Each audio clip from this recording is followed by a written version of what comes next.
ꯑꯍꯥꯟꯕꯃꯛꯇꯗ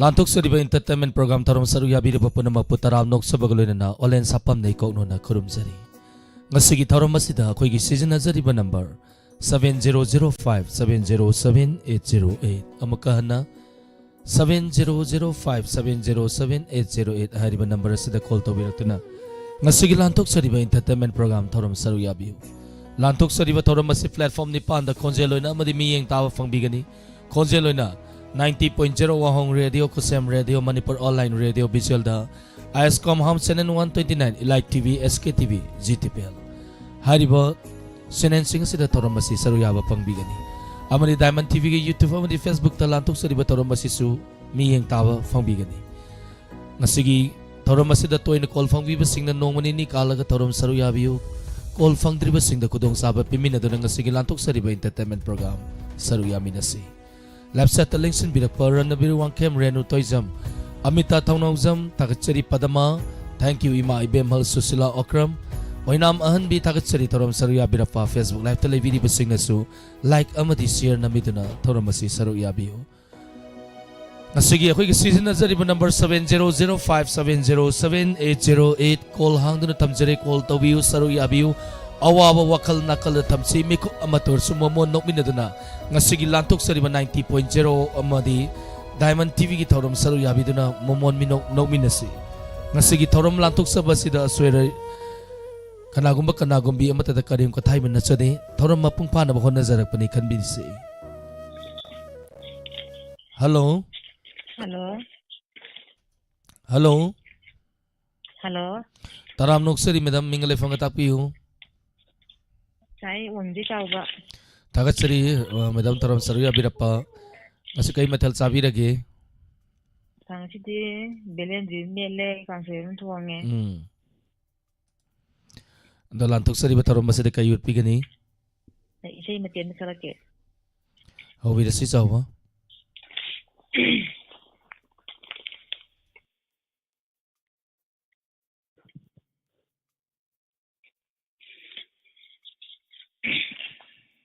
Sama patoknya aku. Enggak kan.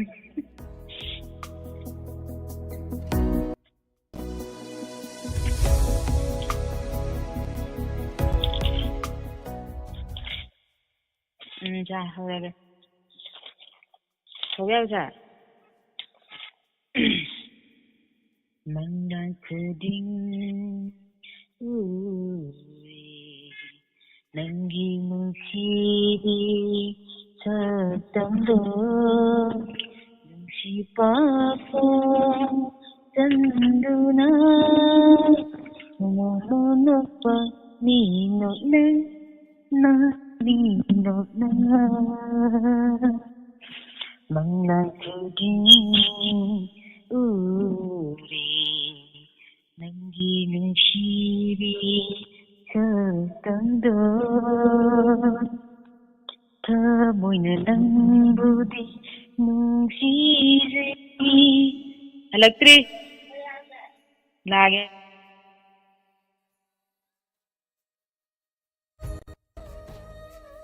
Thank you thoram saruya birappa thagatsari thoram masigi maka sathajarappa mathangi color da kudong sa pizage lantuk sariba thoram mama masak pajan bai basi color gi makha yamna poli thoram masak pajan biu lantuk sariba thoram masi mioi lak kayama thoram masi da tari bani maram aduna kitang thawa yawna thoram masi da saru yabirakna ba color singda ningsingjagi thoram masi gi makha sathajarappa mathangi color kudong sa pizari hello The person you are speaking with has put your call on hold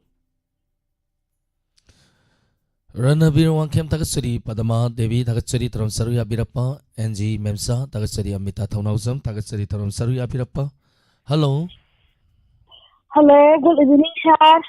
Good evening taram noksari madam mingale phanga tapiu Sir, ay wangin basanti ni.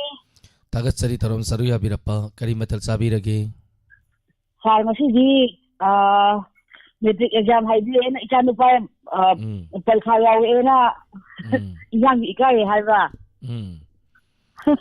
Mathal so ho masabire madam lang asigi lantok sariba entertainment program asida kari upi gani Sir, ay sayo nga tijarake.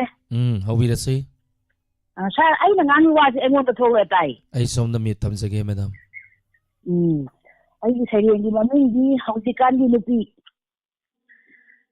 ꯍꯧꯖꯤꯛꯀꯥꯟꯒꯤ ꯅꯨꯄꯤꯁꯤꯡꯁꯤꯅ ꯅꯨꯄꯥꯒꯨꯝꯅ ꯃꯅꯤꯡ ꯇꯝꯂꯤ ꯄꯤꯛꯂꯤꯕ ꯃꯆꯥꯕꯨ ꯊꯥꯗꯣꯛꯇꯨꯅ ꯑꯇꯣꯞꯄ ꯌꯨꯝꯅꯥꯛ ꯁꯥꯒꯩꯗ ꯍꯧꯖꯤꯛꯀꯥꯟꯒꯤ ꯅꯨꯄꯤꯁꯤꯡꯁꯤꯅ ꯅꯨꯄꯥꯒꯨꯝꯅ ꯃꯅꯤꯡ ꯇꯝꯂꯤ ꯁꯨꯅꯤꯡꯗꯕ ꯅꯨꯄꯥꯅꯤ ꯈꯪꯂꯤꯕꯅꯤ ꯅꯍꯥꯛꯅ ꯀꯔꯤꯒꯤ ꯊꯥꯗꯣꯛꯂꯤ ꯅꯆꯥꯕꯨ ꯀꯔꯝꯕ ꯅꯨꯄꯤꯒꯤ ꯂꯤꯆꯠꯅꯣ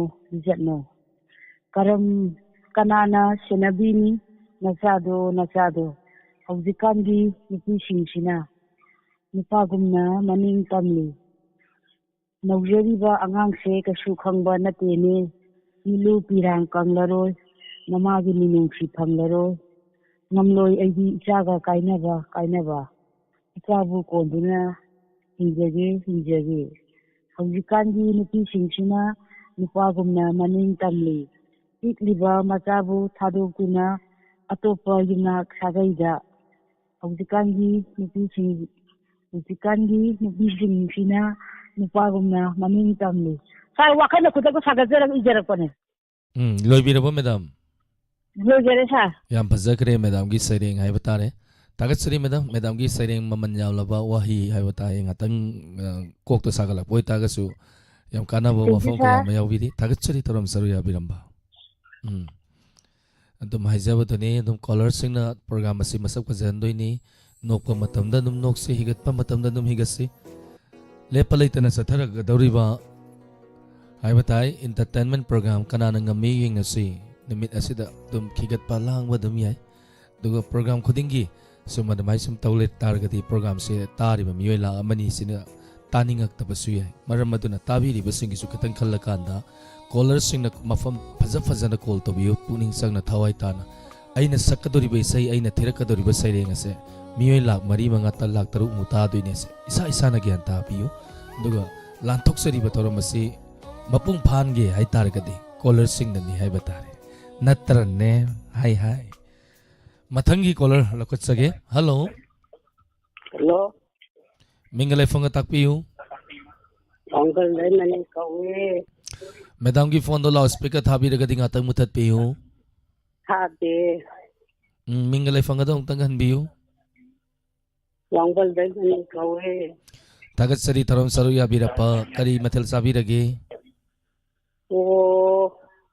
ꯆꯤꯛꯀꯟ ꯑꯃ ꯉꯧꯔꯦ ꯏꯔꯣꯜꯂꯦ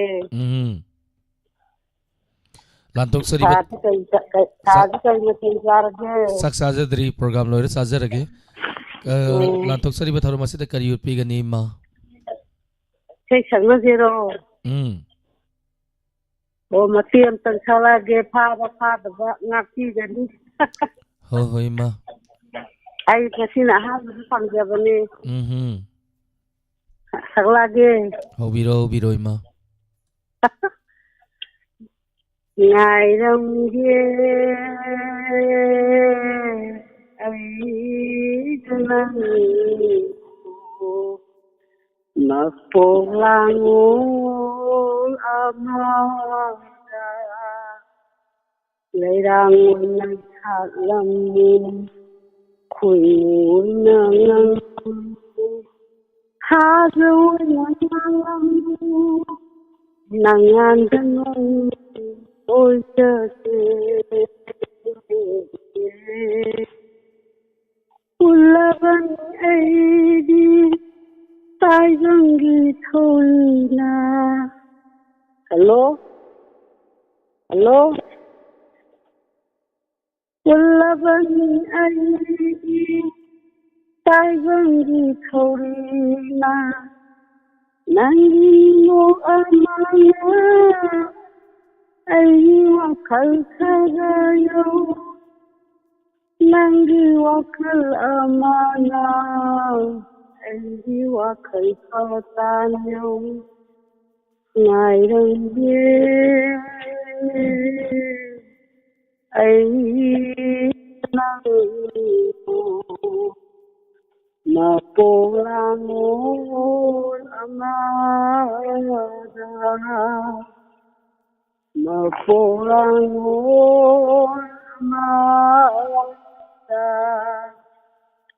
ꯍꯜꯂꯣ ꯂꯣꯏꯕꯤꯔꯕꯣ ꯏꯃꯥ ꯑꯣ ꯂꯣꯏꯁꯤꯟꯖꯔꯒꯦ ꯑꯍꯜ ꯑꯣꯏꯔꯒ ꯄꯤꯅꯤꯡ ꯉꯝꯗꯦ. ꯌꯥꯝ ꯐꯖꯅ ꯈꯨꯗꯣꯜ ꯇꯝꯕꯤꯔꯛꯈ꯭ꯔꯦ ꯑꯍꯜ ꯑꯣꯏꯔꯕ ꯃꯇꯝ ꯑꯁꯤꯗ ꯏꯁꯩ ꯁꯛꯄꯤꯔꯛꯇꯅ ꯊꯧꯔꯝ ꯑꯁꯤꯕꯨ ꯍꯦꯟꯅ ꯍꯦꯟꯅ ꯃꯁꯛ ꯐꯖꯍꯟꯕꯤꯔꯝꯕ ꯏꯃꯥ ꯊꯥꯒꯠꯆꯔꯤ. ꯑꯣ ꯅꯥꯗ ꯌꯦꯛꯇꯕ ꯑꯣꯏꯀꯣ. Thank you, thank ꯅꯥ you. ꯌꯥꯊꯪꯅ ꯄꯥꯜꯂꯨ. ꯑꯣꯏꯖꯒꯦ ꯊꯦꯡꯛ ꯄꯥꯟꯕ ꯌꯨ. ꯑꯣꯏꯖꯒꯦ. ꯊꯧꯔꯝ ꯑꯁꯤꯒꯤ ꯃꯈꯥ ꯆꯠꯊꯖꯔꯛꯄ ꯊꯝꯖꯔꯒꯦ. ꯃꯊꯪꯒꯤ ꯀꯣꯂꯔ ꯈꯨꯗꯣꯡꯆꯥꯕ ꯄꯤꯖꯒꯦ. Thank you, Devadas RK Thagatsari, Kamrambam Sophia. Thank you, Taram Saru Yabirappa. Thangzamanjana, Devadas RK Ibe Maguru Mayum Thagatsari, Taram Saru Yabirappa. Susila Akram Thagatsari, thank you, Taram Saru Yabirappa. Ranabir Wankem, Kamrambam Sophia, once again Thagatsari, Gita, Sandam. Renu Toizam, Thagatsari, Taram Saru Yabirappa. Ima Ibemhal Thagatsari, Taram Saru Yabirappa. Ranabir Wankem, once again Thagatsari, Taram Saru Yabirappa. Rian Singh Antoi, Kumam Sanu Tharik Laima Thagatsari, Taram Saru Yabirappa. Rajesh Komdram Thagatsari. Samananda Wangjam Thagatsari, Kari Matil Saksajadri, Taram Selor Sajage Dungarangsi. Isai Mafama Mayankaro Rubogi Konse Luisi, Kar Lau Kong Tauru Reduna. Rajesh Komdram Thagatsari, Hemanta Babita, Thagatsari, Taram Saru Yabirappa. Taram Masigi Makasa Tajarappa, Matangi Kolar Kodong Sava Pizage. Hello. Hello. Madam Taram Noksari Mingalai Fongatakpiu. Mapoksa Maitabundagi Asarani. Thagatsari, Taram Saru Yabirappa. Nice. Madam, Sorry, say Sayu Saksi, Madam, Kari Matel Sabi Kragging a Sisibo. Kangau Chagre Sidi. Akangba Ma. Ado Madam, Taram Sakai the Tabige, YouTube, the Yang Bidiro, TV, the TVD Yang Bidiro. Phone doing it as they Okay. The Kai Saikulo Tambiu. say the Kondin Handi Torga, Pandava, the Nasita, or the Pandogaris. Ado the say how to say. I say, Sakarat.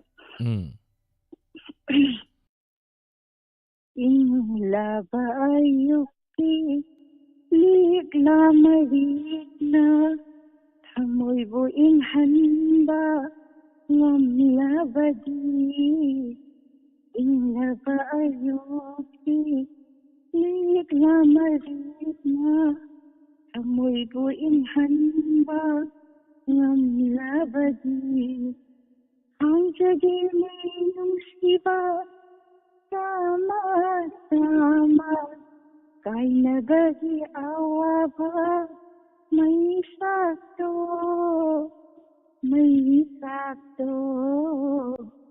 Inlava Ayuki Ligla Marina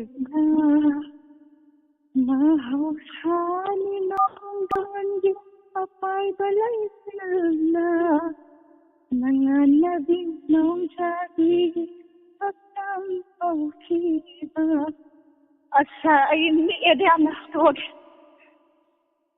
Nganjay sumsang dame kalak ni emin Madam Tauroganum call Fangapangakanda Nukasukaloi, and the Madam Gasia Hamba Yarpa Masida and the Lantoksari Masibu Hena Masapazan Biramba Mapumpan Biramba Tagatsari Madam.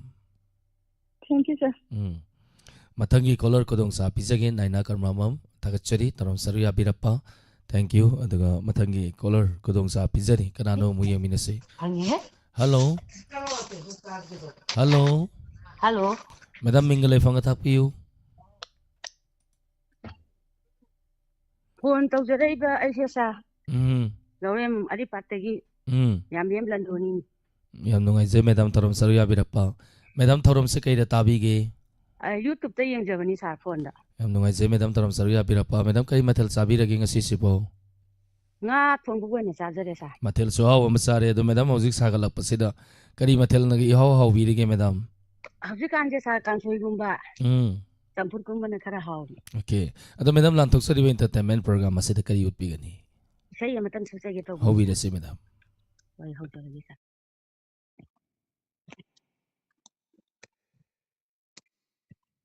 Laisingi Maisa Nongli Kangide Laisingi Maisa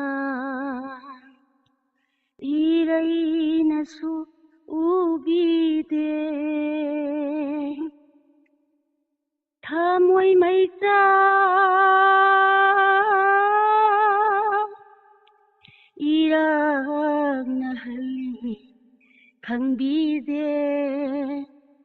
ꯂꯩꯆꯤꯜꯒꯤ ꯃꯩꯁꯥ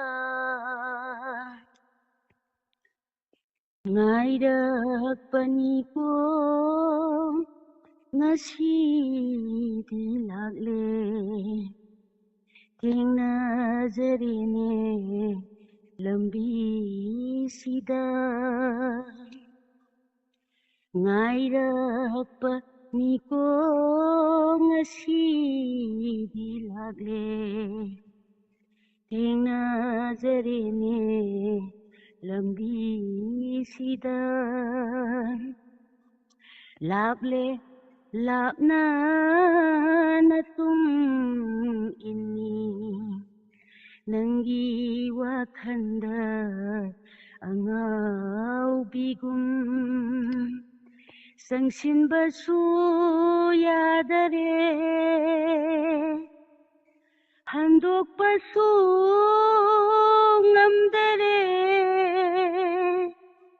시부 그리 ꯃꯩꯆꯥꯛꯅꯣ 이래인하수 강비대 타모이 maysak 이락나할리 우비대 ꯂꯩꯆꯤꯜꯒꯤ ꯃꯩꯁꯥ ꯐꯣꯡꯅꯤꯡꯕ ꯋꯥꯍꯩ ꯊꯃꯣꯏꯗ ꯄꯜꯂꯦ ꯂꯤꯛꯂꯨꯒꯨꯝ ꯁꯣꯏꯔꯦ ꯑꯃꯃꯝ ꯑꯣꯏꯅ ꯐꯣꯡꯅꯤꯡꯕ ꯋꯥꯍꯩ ꯊꯃꯣꯏꯗ ꯄꯜꯂꯦ ꯂꯤꯛꯂꯨꯒꯨꯝ ꯁꯣꯏꯔꯦ ꯑꯃꯃꯝ ꯑꯣꯏꯅ ꯈꯨꯡꯒꯠꯂꯁꯤ ꯀꯗꯥꯏꯅꯣ ꯂꯪꯊꯣꯛꯂꯁꯤ ꯀꯔꯝꯅꯣ 시부 그리 maychakno 뭉시바나 항비대 타모이 maysak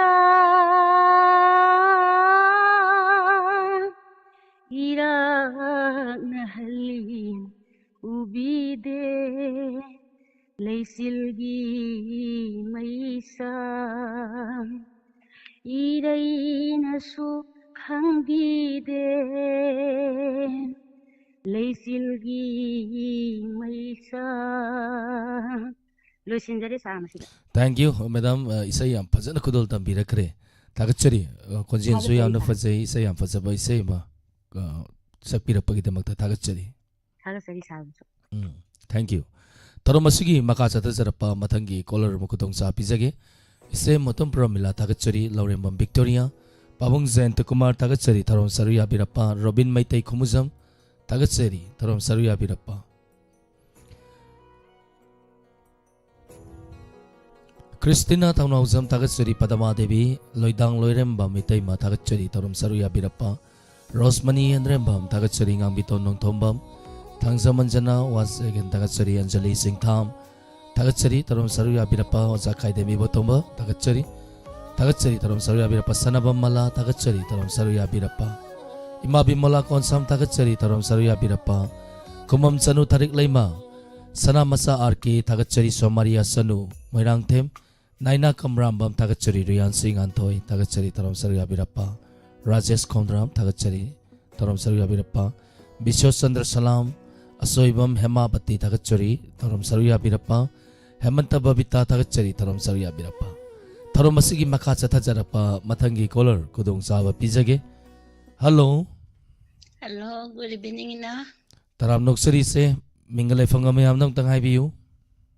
Katingday chichi balatane. Tagachari tarom saruya birapa nga sige lantok sari ba tarom masida kariyut pigani. Isayamta sakjarake sorry senjamgi. Kari matal sabi rage se. Kunya siri nga thongba maga yen thongba maga yaure ngasai yum thangnabada sat haiba. Adugi. Hawi rasi say. ꯍꯧꯔꯛꯑꯒꯦꯀꯣ ꯑꯗꯨꯗꯤ ꯎꯝ ꯃꯦꯟꯁꯤꯟꯕ ꯉꯝꯗ꯭ꯔꯕ ꯄꯨꯛꯅꯤꯡꯒꯤ ꯑꯌꯨꯕ ꯃꯈꯣꯟꯁꯦ ꯃꯦꯟꯁꯤꯟꯕ ꯉꯝꯗ꯭ꯔꯕ ꯄꯨꯛꯅꯤꯡꯒꯤ ꯑꯌꯨꯕ ꯃꯈꯣꯟꯁꯦ ꯅꯪꯒꯤ ꯋꯥꯍꯩꯒꯤ ꯊꯧꯔꯕ ꯇꯥꯖꯅ ꯄꯦꯟꯅ ꯍꯟꯖꯤꯟ ꯍꯟꯖꯤꯟ ꯍꯟꯖꯤꯟ ꯊꯤꯟꯗꯠꯄꯤꯌꯣ ꯃꯗꯨꯅ ꯍꯤꯡꯕꯒꯤ ꯃꯃꯜ ꯂꯦꯞꯂꯒꯦ ꯃꯗꯨꯅ ꯍꯤꯡꯕꯒꯤ ꯃꯃꯜ ꯂꯦꯞꯂꯒꯦ ꯃꯗꯨꯅ ꯍꯤꯡꯕꯒꯤ ꯃꯃꯜ ꯂꯦꯞꯂꯒꯦ ꯃꯗꯨꯅ ꯍꯤꯡꯕꯒꯤ ꯃꯃꯜ ꯂꯦꯞꯂꯒꯦ ꯃꯦꯟꯁꯤꯟꯕ ꯉꯝꯗ꯭ꯔꯕ ꯄꯨꯛꯅꯤꯡꯒꯤ ꯑꯌꯨꯕ ꯃꯈꯣꯟꯁꯦ ꯃꯦꯟꯁꯤꯟꯕ ꯉꯝꯗ꯭ꯔꯕ ꯄꯨꯛꯅꯤꯡꯒꯤ ꯑꯌꯨꯕ ꯃꯈꯣꯟꯁꯦ ꯈꯣꯟꯖꯦꯜ ꯊꯣꯛꯅ ꯂꯥꯎꯈꯣ ꯅꯪꯕꯨ ꯅꯨꯡꯁꯤꯗꯦ ꯍꯥꯏꯅ khonjen thongna lawko nangbu nukside haina nangi ayakpa khonjen dona nongdon soralu se khaidona kokthakta tarakpa oirasanu kokthakta tadaba oirasanu mensinba ngamdaba pungningi ayuba makhonse mensinba ngamdaba pungningi ayuba makhonse nafamda amu hanna yelaroi nangi ay panaba kanbasu leblage adubo simatangdi ayaba pibiyo magsimage nang boning singjage minsin bangamdaba pungningi ayuba makhonse minsin bangamdaba pungningi ayuba makhonse la la la la la la la la la la la la now sida loisilage Thank you ise yam phajaba ise ni ise gi khonjel bhajaraba khonjel dagi ngasigi lanthok sari entertainment program asida kudol tambiram dana tharam asiu mapung phan biramba thagachari thank you enough nungsi sanabam thagachari taram sarya birappa itaima loidang lorembam thagachari taram sarya birappa Devadas RK thagachari isai atapama 90.0 ahong radio da tabiri basing ahal mansing da kudol tamjabi isai ni taminasi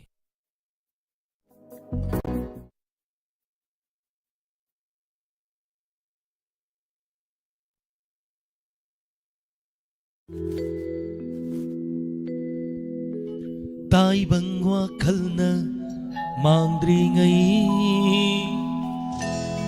hakchang na malemda tindri ngai oh tai bangwa khalna mangdri ngai hakchang na malemda tindri ngai thawai leirang leinungsi madong kangduna mangdri ngai thawai leirang leinungsi madong kangduna mangdri ngai tai bangwa khalna mangdri ngai hakchang na malemda tindri ngai oh tai bangwa khalna mangdri ngai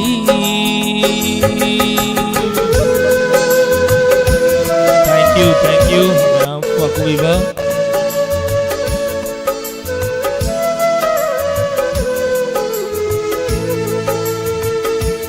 thank you Nagachari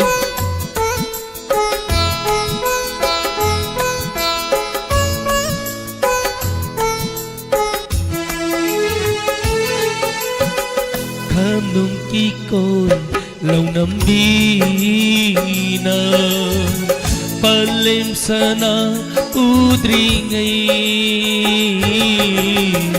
Kumang kui tôi lâu năm đi na Palim sana udringai Aigi aroiba matamda Paudam lamge ko nung sinakada Aigi aroiba matamda Paudam lamge ko nung sinakada Tai bang wakal na mandringay Hagsang na malim na tindingay Oh, tai bang wakal na mandringay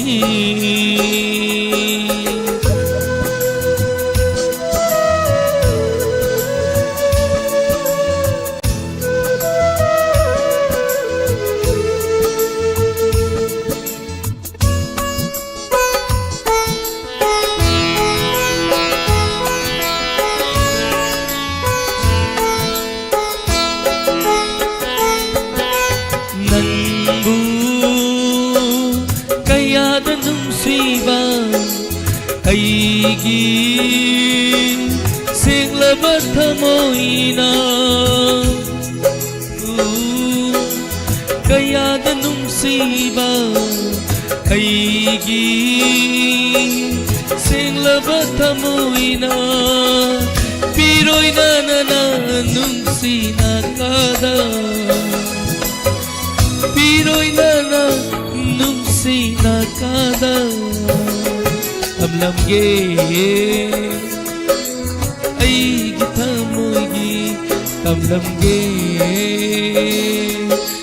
ay kita mo'y giluliba ay bang wakal na mangringay hagsang na malim na ringay oh ay bang wakal na mangringay Hagsang na malim na tindingay Thawai layrang laynumsi Madong kandu na mangringay Thawai layrang laynumsi Madong kandu na mangringay Tai bang wakal na mangringay Tai bang wakal na mangringay Ho ho ho ho ho ho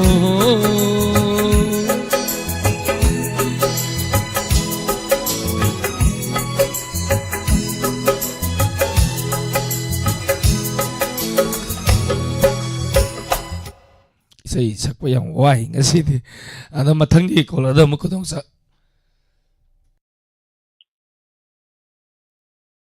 Hello Hello, Madam Taram Noksari Mingalay Fangatak Piyu ako ko mawalakay dagi marami ni Tagat sari taram saruya birapa kari matal sabi rage masigi nga thongi Ngasigi lantok sari ba taram masida kari upi gani masigi sayreng mateng kakige Hau bira sema khanaw gi isay singba yagre lok thungdana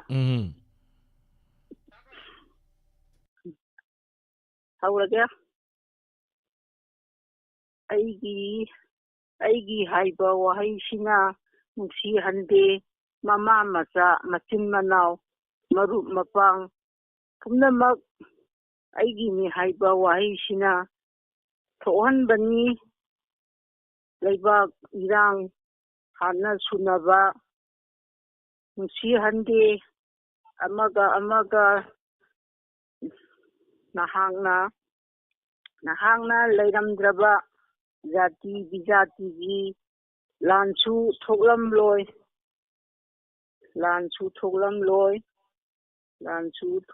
loi thengsu tanaram loi pumnamak nahangna thohanba ngakani Ima. Bungo loy da saida. Thank you ma yam phajaba saireng ama kudol tambiram menga sigi lantok sariba thorom masida hai batare thagat chari ma thorom saru ya birapa mathangi koloda mu kudong cha pijage kon se ngarang hai batare ngarang se kai no khara law khong tawru re aduna kanau se lui si gre hai tare mayam gi babok hai batai babok me pin na bona bona babok ngarang isai ya mi adum ya mi samram da pangtokpa Samaram FC na football tournament na mai batare 1 lakh na prize oiba winner prize oiba tournament na magi mai pak na pangtok ki bagi damakta FC Samaram na isai gi no mai thorama mataw ya da isal nirmala isal pusparani adu ai anchor oiba sasari mafam adu nga babok sing adu pen na hona ba koilaw law ro adu aroi bi tha da khara hai tare ni ai hai jabi uttana mafam adu da khara law khong tor khanaw se loi si gre mem waro bi be ya de dum khanaw si ra su dum thorom loi dir bodum santora kani me apna dum saru ya binase loina nga sigi inspector tayai ano wataka mem soidana taminase asigi inspector tayai tang ano wataka pung tarani thoi makai chapchana hujage mem ngai minase hello Hello. taram noksari madam mingalai fanga takpiu Good evening, sir. Good evening, sir. madam Mongol dari Iau Toli, sir. tagat sari madam tarom saru ya pirapa madam kari matel sabirage ngasi sibo Ngasi ye jani pi malakana ngang jako bobi oina thakum thasiro bobi nga matonge amana lapuiro le sir. kari numit no khangdre da sak cha da numit asida mathel se ahaw ahaw haijalak tana program phamam la pom khanglaktre sak lamge tawre duni adama sigil lantok chari ba entertainment program asida kari upigani Sir ngasi dai tuire sir ro na ji daga amete denge ta phangdi se phang da ba. Ada ngasi ye gere sungge lapada mata cha thowe. Chen tang matien tang lan tho khodol tambira se madam pha ta ba hai dai ta ba sarena songa par ma pi ga ni ubira se hau jere ge wadang den tiken da ge me ta ma te tang tan se ge ta woni sa tha pa da kaura ganu layam dere miram sita sola bilaina gundi waraganu lage ai fire flora ai vipu chukla lai chinno khairata na dom le ba na pangkana yaudana mi pu ngai dang pho thawai hui bina hagna atha pa kaura ganu layam dare miram sida thola bilaina gumbi waraganu lagre ai paira flora ai vipu chukla lai chinu khairata na dom de libara na pangkana yaudana ni ko matangai rang ko thawai oi bina haku atha pad kaura ganu layam dare miram sida sa singde sa thank you madam gi consent yam fazai aduga isai yam fazada kudol tambiram me madam asigi lantok sari ba entertainment program ngapi gani tagat sari madam tarom saru ya birapa thank you isai ahiba kanam yaudi ma kanam tan ngak to pe leite sida lantok sari ba tarom masida magi haijaba singut pi dana hai batare thank you maka sata jara po matangi caller da kudong sa pizage hello ming le fam tak pi you madam nasa udegine kano no call se ta tokre Hello. Madam Tabirabo. Hello. Matangi caller lokot sage.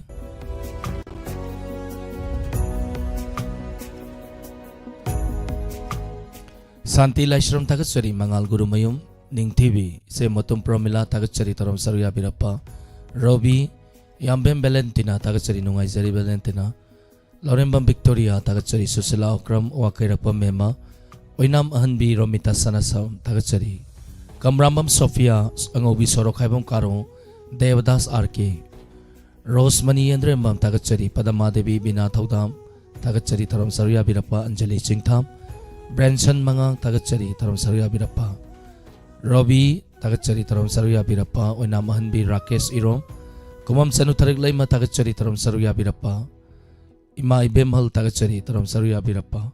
Thank you. Badsesori Tangkal Sambam Gunesori Raskumari Tagatsari Taram Saruya Birapa. Nasigilantok sa Riba Entertainment Program. Call to Biduna Taram Saruya Birapa Puna Mapuhaini Ngay Laitana Tagatsari Abe Waikom Tagatsari Taram Saruya Birapa Facebook Live to Live Basina Live Share to View Naina Kamram Badsesori Tangzam Tagatsari Monica Namayapam Tagatsari Taram Saruya Birapa Hemanta Babita Tagatsari Maka Sata Zarapa Matangi Caller Kudong Sapi Zage. Hello. Hello. Mingle Fangatapi you madam. Sara iwahin ko man maningay kay dagi barat lay man sa. Tagatsari Taram Saruya Birapa madam. Madam Kari Matel Sabi Rage. Sara nga sidi insang kang soya man ne. Aday nga thong ba magkatay. Matel ahaw nga tani sabi ri sedo. Madam Taram se radio da tabi bro YouTube ta natragana TV channel sing de miyeng tabi bro. Sa radio da jutay YouTube da jutay. Lantok sari Taram masida ka UP gani. Sayam ta sakse ke to ni sa. How be si madam? Manang ken tikian gi mataw tam jage to ni sa. Haujar ke. Ahing kaya kapkiwan may takasi kang bata ay bulan ba tahan binu nunci daruba macung langgi ahing kaya kapkiban may takasi kang bata may tana wakay kabasu layhoran at manungda nung siba kauba may to mutpangam laroy kay dong nungda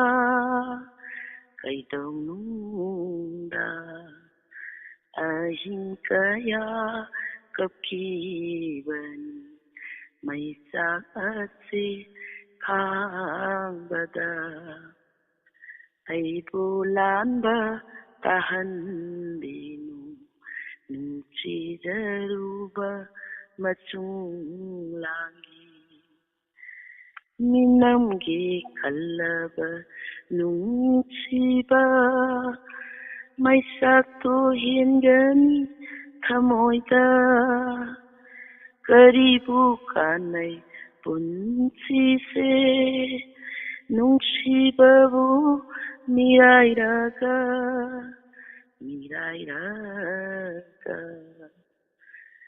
ahing kaya kapkiban may sakasi kang bada may sakasi kang bada. Salo jare. Thank you madam.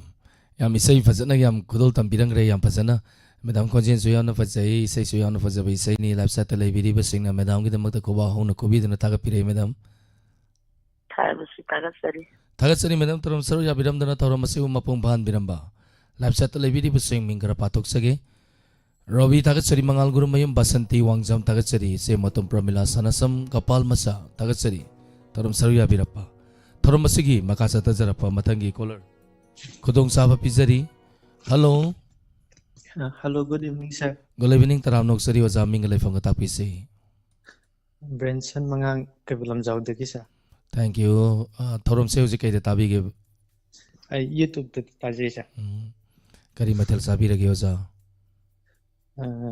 ꯅꯅꯥꯎꯅꯦ sir Now ꯍꯋꯥꯏ ꯊꯣꯡꯕ ꯆꯥꯔꯦ ꯁꯥꯔ mathel hawai na mahawre da koi na hojik se. ꯍꯣꯏ ꯁꯥꯔ Magonda ꯍꯋꯥꯏꯗꯤ ꯑꯗꯨꯝ ꯆꯥꯔꯦ magonda season khai de hai tare kalen ingtham da khai dokte. Dum sari nge dum haw le ba mathel ni hawai thongba. Ado ngasigi thorom se saru ya bira payam nongai sai kari utpi gani lantok sari ba entertainment program asida. ꯁꯥꯔ ꯏꯁꯩ ꯑꯝꯇ ꯁꯛꯆꯒꯦ Konjen jo am phajai naw se. Ado kai sai no ko tam birak toise. ꯅꯪꯅ ꯁꯥꯒꯩ ꯑꯃꯒꯤ ꯃꯧ ꯍꯥꯏꯕ ꯏꯁꯩꯗꯣ Hai hai. Hawiro taminarase. ꯃꯔꯛꯇ ꯁꯣꯏꯈꯤꯕ ꯌꯥꯎꯔꯁꯨ ꯉꯥꯛꯄꯤꯌꯨ ꯍꯥꯏꯗꯤ ꯉꯟ ꯈꯔ ꯈꯔ ꯆꯧ Hawirase. ꯍꯧꯖꯔꯒꯦ ꯁꯥꯔ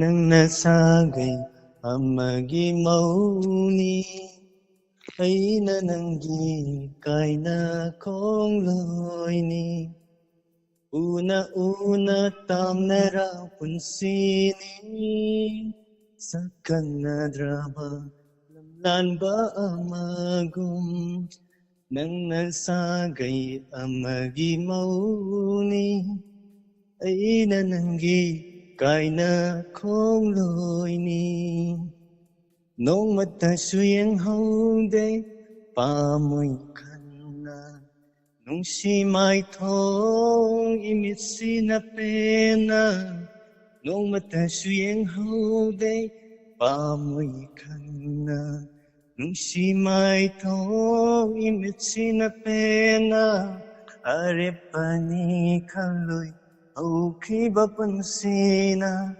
ꯑꯔꯦꯞꯄꯅꯤ ꯈꯜꯂꯣꯏ ꯍꯧꯈꯤꯕ ꯄꯨꯟꯁꯤꯅ ꯅꯪꯒ ꯑꯩꯒ ꯂꯩꯅꯔꯤꯕ ꯃꯔꯤꯁꯦ ꯅꯪꯒ ꯑꯩꯒ ꯂꯩꯅꯔꯤꯕ ꯃꯔꯤꯁꯦ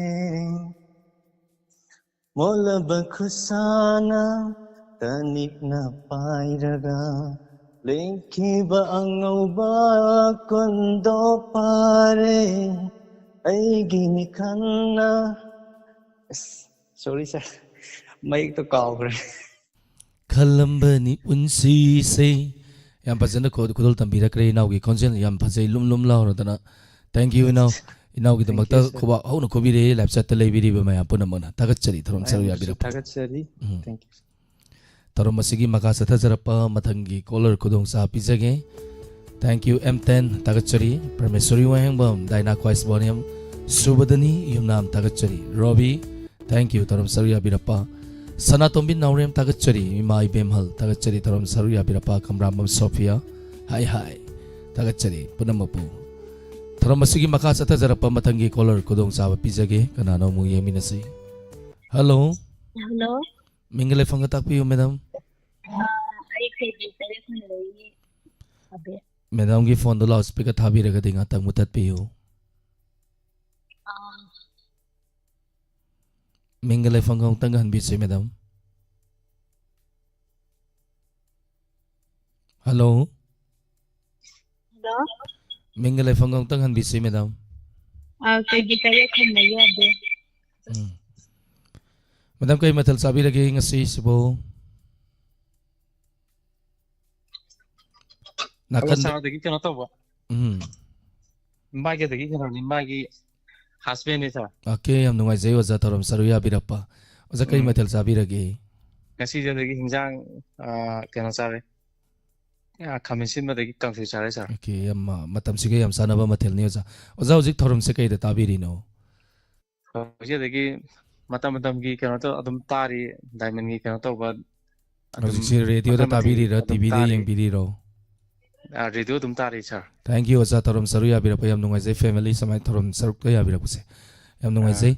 Ando oza ngasi gi lantok sariba entertainment program asida kay utpi gani. ꯉꯁꯤꯗꯒꯤ ꯏꯁꯩ ꯑꯃꯗꯒꯤ ꯁꯛꯀꯦ ꯇꯧꯕ ꯁꯥꯔ Hawi ra si oza taminar si mayam panama. ꯔꯟꯕꯤꯒꯤ ꯏꯁꯩ ꯑꯃꯗꯒꯤ ꯀꯩꯅꯣ ꯇꯧꯖꯔꯛꯀꯦ ꯁꯥꯔ Hawi ra si oza. ꯅꯪꯅ ꯃꯤꯔꯥꯏꯕꯤꯔꯕ ꯑꯩꯕꯨ ꯌꯦꯡꯂꯝꯃꯨ ꯑꯃꯨꯛꯇꯪ ꯅꯨꯡꯁꯤ ꯃꯤꯠꯌꯦꯡꯅ ꯀꯥꯏꯔꯕ ꯊꯃꯣꯏꯁꯦ ꯊꯦꯝꯖꯤꯟꯖꯍꯧꯒꯦ ꯅꯨꯡꯁꯤꯔꯨꯕꯅ ꯏꯔꯥꯟꯃꯛꯅꯤ ꯈꯜꯂꯒꯦ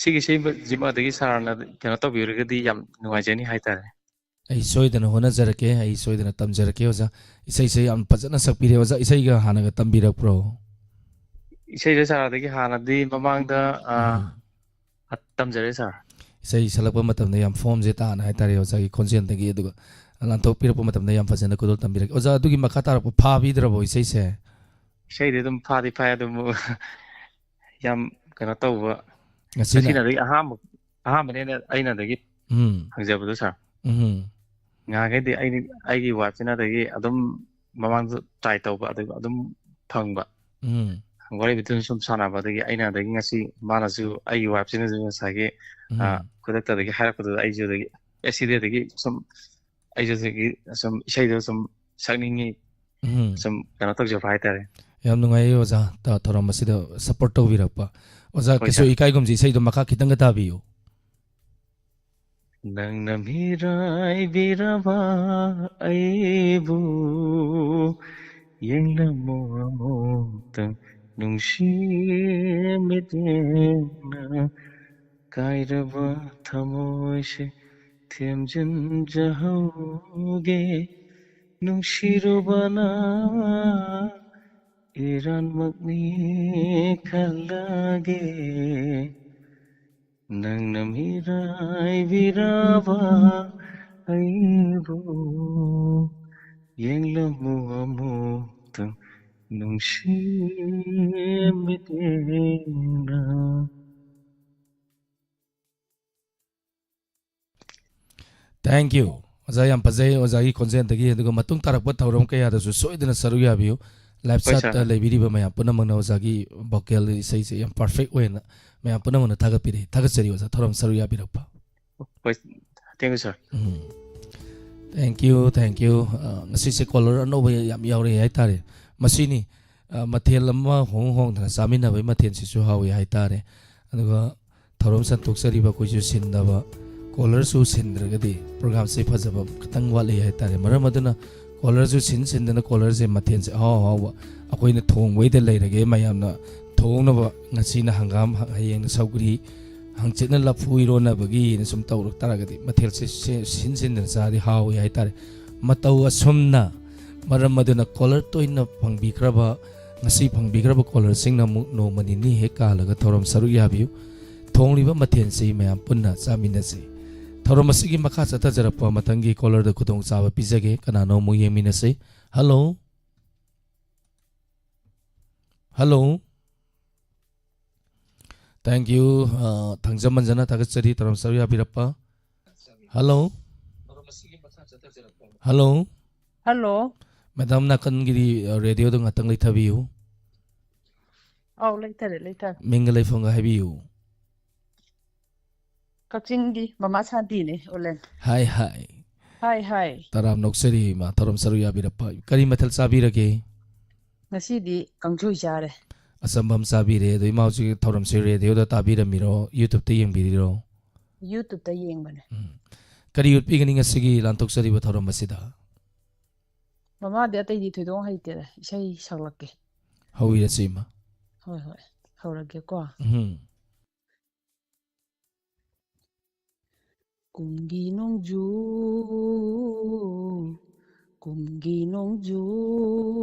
lakpada ningkhai daura torbalda hauriba mana kangla pamelda karamba urina yeningani kumgi nongju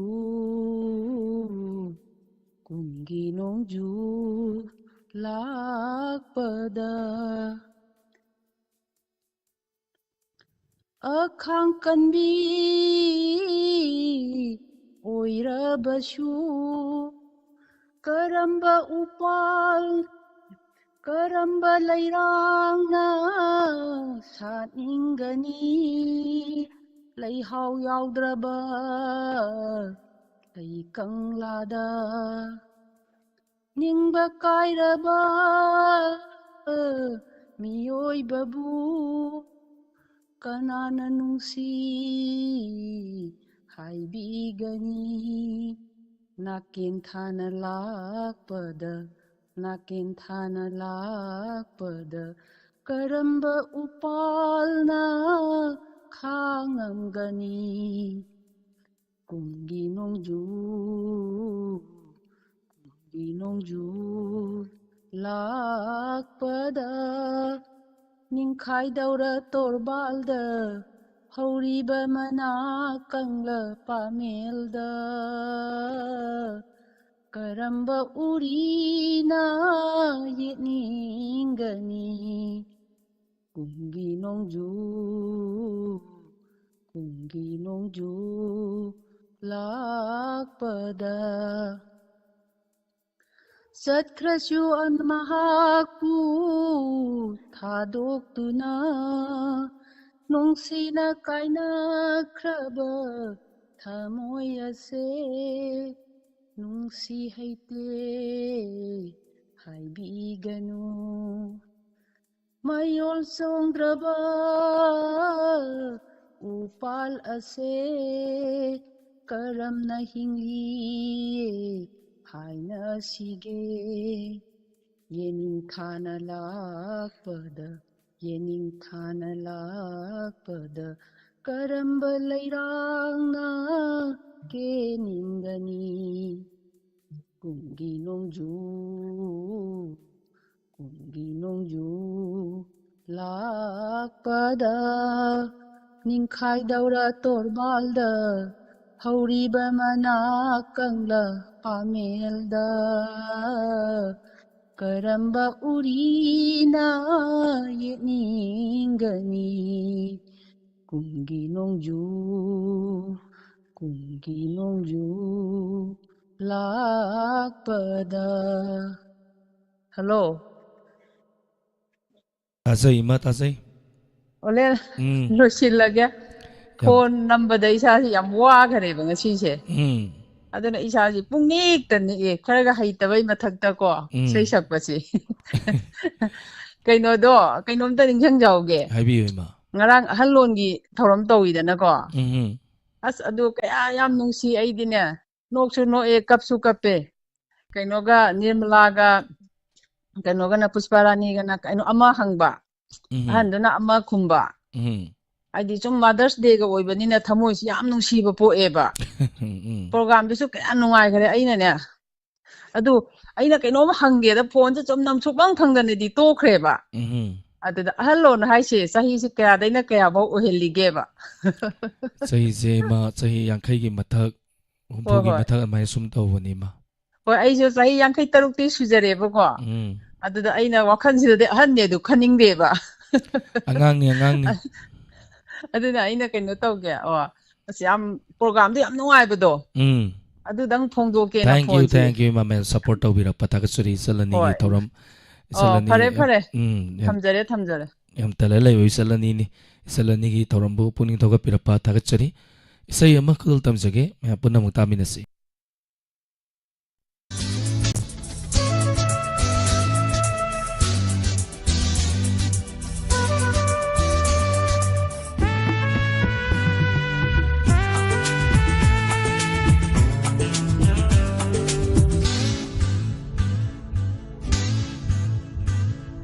Laika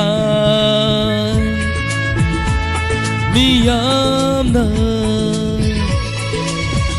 gundani haina kinaramba aise nangbu kuiruba numitagi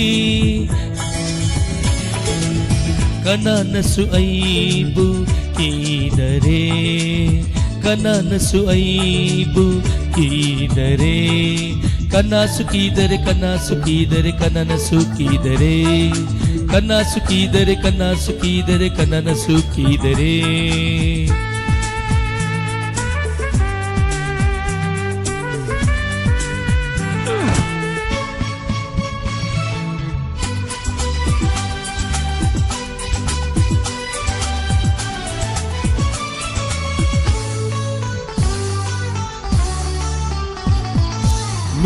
खत्नब हाइफे तंगनी अइना खामलुबा खांबा यादब नुपादुमदी वारके खंदुना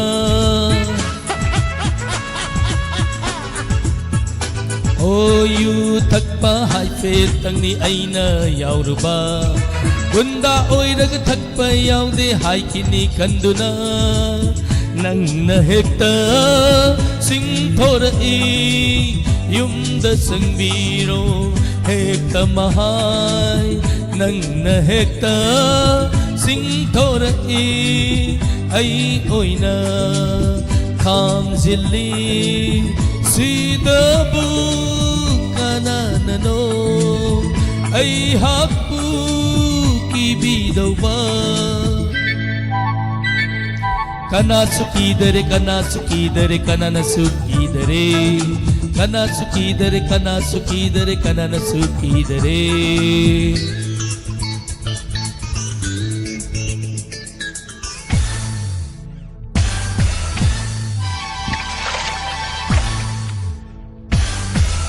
Hi hi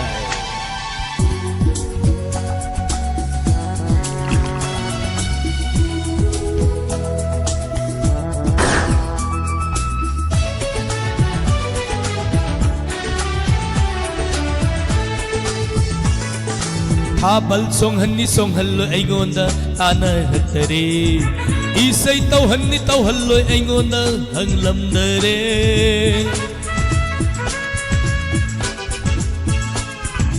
Laikay pakhang laysabi mayam pumbada Tumin tumin sibon sibon ngang naragle Ta olen gidi kallunu Ise isalna yaragaloire Ta olen gidi kallunu Ise isalna yaragaloire Sidabu karamba gundana khangam doino kanasukidare kanasukidare kananasukidare kanasukidare kanasukidare kananasukidare natrane thank you taram saru yabiri puramapu hanana thagachari hello hello Ming lefam tapiyo madam khong sang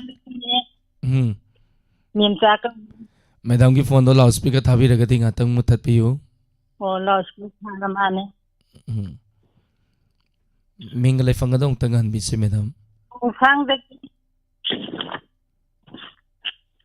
loudspeaker sare ne loudspeaker do ngatang muthat piyo natragadi pau ipau phau na roi dori madam ga iga hi hi isai sakjage isai hodring edam minga lefam ngong tang han biyu khong sang de gi miem cha ka we yam nungai jai thoram saru ya birapa kari mathal sure antaka yam nungai jai thoram saru ya birapa kari mathal sabi rage iromba chare madam thoram se kaida tabiri ge padre kaida tabiri no thoram se bo munna ta rojo madam sai ho wirasi hojara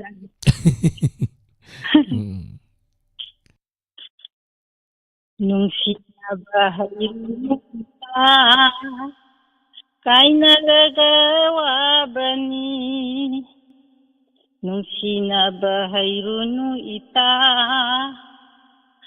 kainaragawabani tumdana mangbani nungsigi wakanda ngawani nungsinaba hayrunu ita kainaragawabani nungsi magi wakanda tumba saba khangdabani nungsi magi wakanda tumba saba khangdabani nungsi bakainarab tamda Haban phara ahinda asikba thibani kauganu Haban phara ahinda asikba thibani kauganu Nungsinaba hayrunu ita kainaraga wabani Nungsinaringay matamdadi mumuntanokpani samoydo kainaraba matamdadi mahaka Nungsi kaina maisakna Nungsi kaina maisakna Ahing kaya tumdabani Ahing kaya tumdabani Nungsina bahayrunu ita Kainaraga wabani Tumda namang mangbani Nungsigi wakanda ngawani Nungsina bahayrunu ita Kainaraga wabani Loizare Nungsina bahayrunu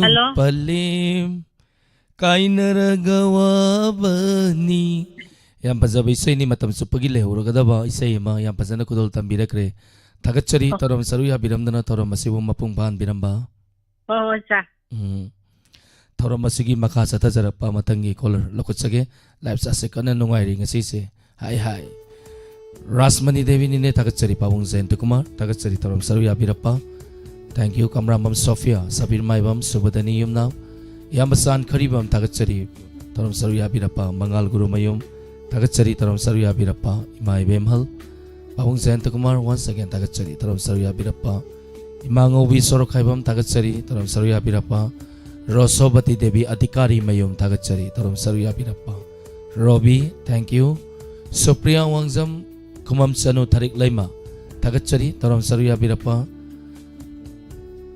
Mandonan Salam tagachari torom saruya birappa ngasugi 90.0 wahong radio amadi Diamond TV gi lantok sari bathorom masida nauna sambi rakraba khudima pamakana taraham nok sari torom saruya birappa angau sorokhaibam tagachari torom saruya birappa Kundrapam Bidarani tagachari torom saruya birappa hello Hello taram nok sari oza mingale fanga takpiu Sir Robin meti kumzam nang pugatima bilagi sa tagachari oza torom saruya birappa kari mathal sabirage oza sa ngasi saugri ama kango sa Yam hawa mathel ni matam sigi wing launa phawri ba mathel ni hai tare ho sa maram maduna oza thorom si kai da tabi ge thorom chi sa YouTube live ta dum ta jam sa oza ngasi ya call mamang na call phangbi krabo ngasi na hamro mamang na phangbi krabo maliko mamang da dum phangre sa okay da kari UP ga ninga sigi lantok sari ba thorom masida isai matiam sa sa sa ho ira se oza Acha. Mutu tandi sa. Khungang ningon samjabido mitlu pirang ihona madom tarak lefawi ningam da khucha haiduna Madum tarak lefawi Ningam da khucha haiduna Khungang ningon chamjabido Mitlu pirang ihona Kainaram daini kupta Yeng hoba Chalamdai matamda ka phauba ho kainaramdai mi kupta yeng hoba chalamdai matamda ka phauba una tam howi num ꯅꯨꯃꯤꯗꯥꯡ ꯋꯥꯏꯒꯤ ꯑꯆꯤꯛꯄꯗ ꯍꯜꯂꯛꯈꯣꯀꯣ ꯍꯥꯏꯕꯗꯤ ꯉꯝꯖꯗ ꯃꯗꯨꯝ ꯇꯨꯃꯤꯟ ꯂꯦꯞꯍꯧꯏ ꯅꯤꯡꯉꯝꯗ ꯈꯨꯠꯁꯥ ꯍꯥꯏꯗꯨꯅ ꯈꯨꯡꯒꯪ ꯅꯤꯉꯣꯜ ꯆꯝꯖꯕꯤꯗꯣ ꯃꯤꯠꯂꯨ ꯄꯤꯔꯥꯡꯒꯤ ꯍꯧꯅ ꯍꯟꯅꯤꯡꯗ ꯍꯜꯂꯛꯈꯤ ꯃꯅꯥꯛꯇꯒꯤ ꯇꯥꯝꯅ ꯂꯩꯍꯧꯏ ꯃꯍꯥꯛꯇꯤ ꯍꯣ ꯍꯟꯅꯤꯡꯗ ꯍꯜꯂꯛꯈꯤ ꯃꯅꯥꯛꯇꯒꯤ ꯇꯥꯝꯅ ꯂꯩꯍꯧꯏ ꯃꯍꯥꯛꯇꯤ ꯎꯅ ꯎꯅ ꯇꯥꯝꯍꯧꯏ ꯅꯨꯃꯤꯗꯥꯡ ꯋꯥꯏꯒꯤ ꯑꯆꯤꯛꯄꯗ ꯍꯜꯂꯛꯈꯣꯀꯣ ꯍꯥꯏꯕꯗꯤ ꯉꯝꯖꯗ ꯃꯗꯨꯝ ꯇꯨꯃꯤꯟ ꯂꯦꯞꯍꯧꯏ ꯅꯤꯡꯉꯝꯗ ꯈꯨꯠꯁꯥ ꯍꯥꯏꯗꯨꯅ ꯈꯨꯡꯒꯪ ꯅꯤꯉꯣꯜ ꯆꯝꯖꯕꯤꯗꯣ ꯃꯤꯠꯂꯨ ꯄꯤꯔꯥꯡꯒꯤ ꯍꯧꯅ ꯃꯗꯨꯝ ꯇꯨꯃꯤꯟ ꯂꯦꯞꯍꯧꯏ ꯅꯤꯡꯉꯝꯗ ꯈꯨꯠꯁꯥ ꯍꯥꯏꯗꯨꯅ ꯃꯗꯨꯝ ꯇꯨꯃꯤꯟ ꯂꯦꯞꯍꯧꯏ ꯅꯤꯡꯉꯝꯗ ꯈꯨꯠꯁꯥ ꯍꯥꯏꯗꯨꯅ ꯈꯨꯡꯒꯪ ꯅꯤꯉꯣꯜ ꯆꯝꯖꯕꯤꯗꯣ ꯂꯣꯏꯁꯤꯟꯖꯒꯦ Thank you Oza yam fazaba isai ni Oza gi khonjen fazarba khonjen dagi ngasigi lantoksariba thoram masida isai kudal tam biramdana thoram masibu mapung phan biramba thagachari Thank you. Thank you loisalapagi patam madam yoksale thoram masigi aroiba caller lokatsage caller amaga hakisira aroiba caller oi herogi ge sigi mathangda aroiba oiragi ko Hello Hello. Taram noksari mingale fanga takpiu Good evening, sir. Good evening Phone to Jay, my friend. To all the guys, phone dia madi. Something else, Devi. Tagatsari thoram saruya birappa edom samadi kaka kari matal sabirage So, masih di ilmu buka dari enggak dan jaga. irum de dum kabal sari ni ngasigi thoram masida kayut pigani Masih di film Syed Safavi. Film di Syed Sattar de Saran Syamga. Namun semua agak sakit ni. Kaya Syed si kami siapa guna mapur langon pinda. Kaya lyrics na konserai buat bani. Kaya sigi music pivana. Ayam Syam. Ayam Syam sama na music pivani Syed Syed bani. Dread wina. Okay, obviously.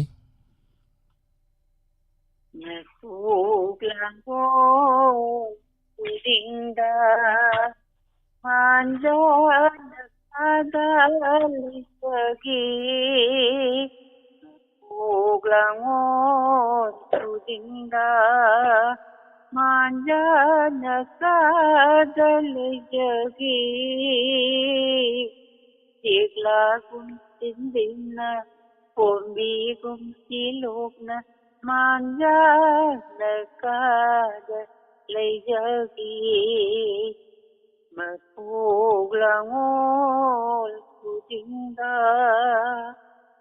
nung silam makanda talag may chalang dinu Samukudin paloy na nuza pukin ng tingdiyo awan yung ay kong loy uti na tunging jagi awan yung ay phong lôi ôi đi thấy na tung in giờ gì mà phố làng ôn cứ dính đâu ta nâu ta đục lôi ta nâu na dom ta đục lôi kun ka ba lấy kun ni yong ka ba khayo ni sa nâu nang ta rồi mà phố làng ôn cứ dính đâu liềm lấy cái phôi lại dễ ni tiếc lagi di malangi hamban kiarin di koi moni nungin di hazani pakhang oiba mapoki tanu nang na thawai ni pakhang oiba mapoki tanu nang na thawai ni oh oh oh ngày vàng cây thiên lối đã ga thơm nung chawa dan bada asituren torbanda abi sanau ngai nasi Hawaii miền yakatam koyum kangko vain nasi Hawaii miền yakatam koyum kangko vain nasi langon da nula pakhang kainaro chikla gum pai minna leirang sa minna sabi sano sanaro mapulangon kudinda oh oh oh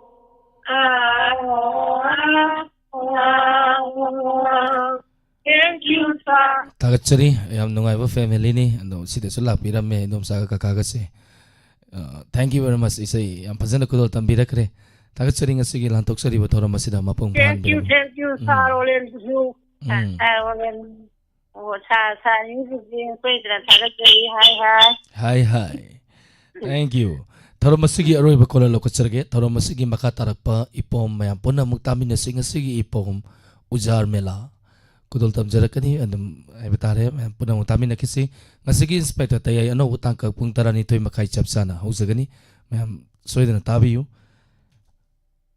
hello taram noksari mingale fonga tapiyu kaidak lera sa badi pudi nya kan tagachari ma taram saruya birapa kari matal sabirage nasidi lilayang masalam dai ro be khawgi thonga jar chawri na hawra bani adunga sigi thoram masigi aroba koloroi re kari kudol dambigani sai ma chaglage hawira sima hawraji nangna lagi liba nangna paring liba nuchi kanai damang pamui kanai kudono nuchi kanai damang pamui kanai kudono nangna lagi liba nangna paring liba leirang oina nangna garigi saliba lei kon sida leirang oina nangna garigi saliba lei kon sida nani bana Lainam ola, nani dolana, lainam ola, perigi liba, ताइबंशीदा करिगी येलिबा ताइबंशीदा नंगना लैहेगिबा नंगना पारेंलेबा La La La La La La La La La La La La La La La La La La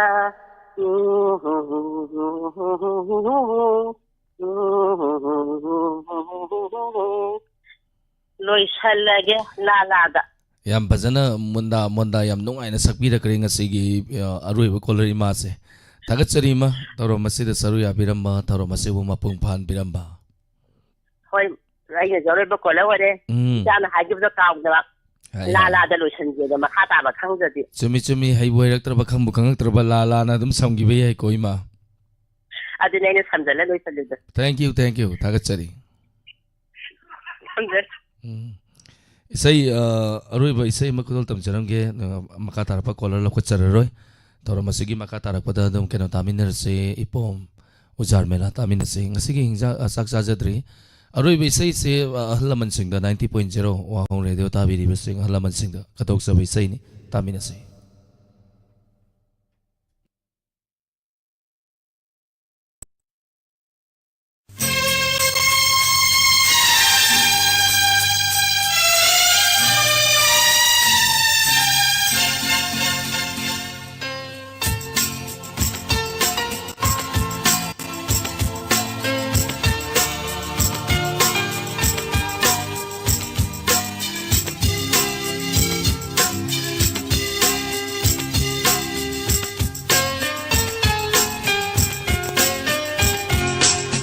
Punsisina ahanba magpawnara pamikupa ngai duna leiramni santigi yeknaba kaya malem sida punsisina ahanba magpawnara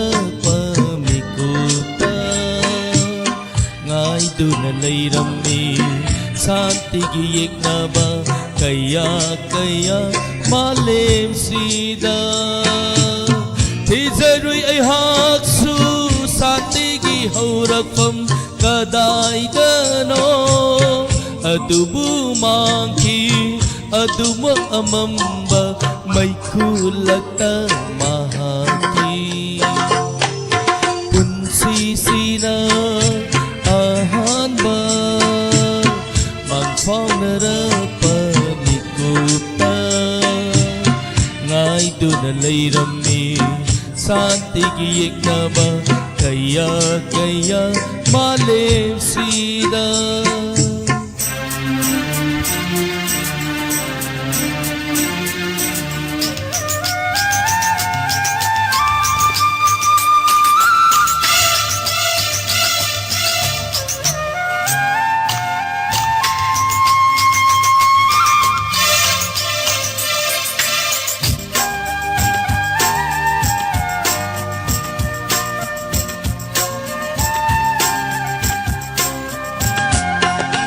Achum aran khangadraba ason anatinadraba ngasigi malem sida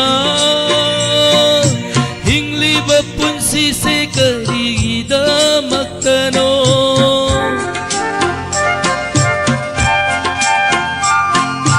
achum aran khangadraba ason anatinadraba ngasigi malem sida hingliba punsi se karigida maktano loirak pasida ini lang deh na te dono lang ke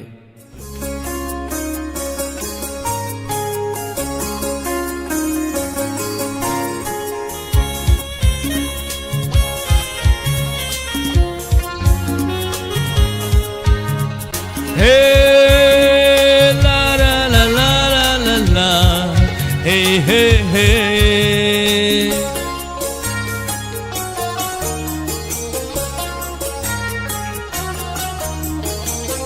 Sumat paheline Nahaki nung sisakam na Koida paheline Nahaki ngaura kutsuna Hajagi Mai thong daisu Nang tana maheli Saliba Laikol gilayrang kayadagisu Nang tana Pajaba Saruk sama dagi maheli Sumat paheline Nahakinung sisatam na Pakay sakit lang dari hay nanam dabaluy basi Hai Ngasi di 90.0 Wahong radio tabi di basi na Nagkatog sakit sa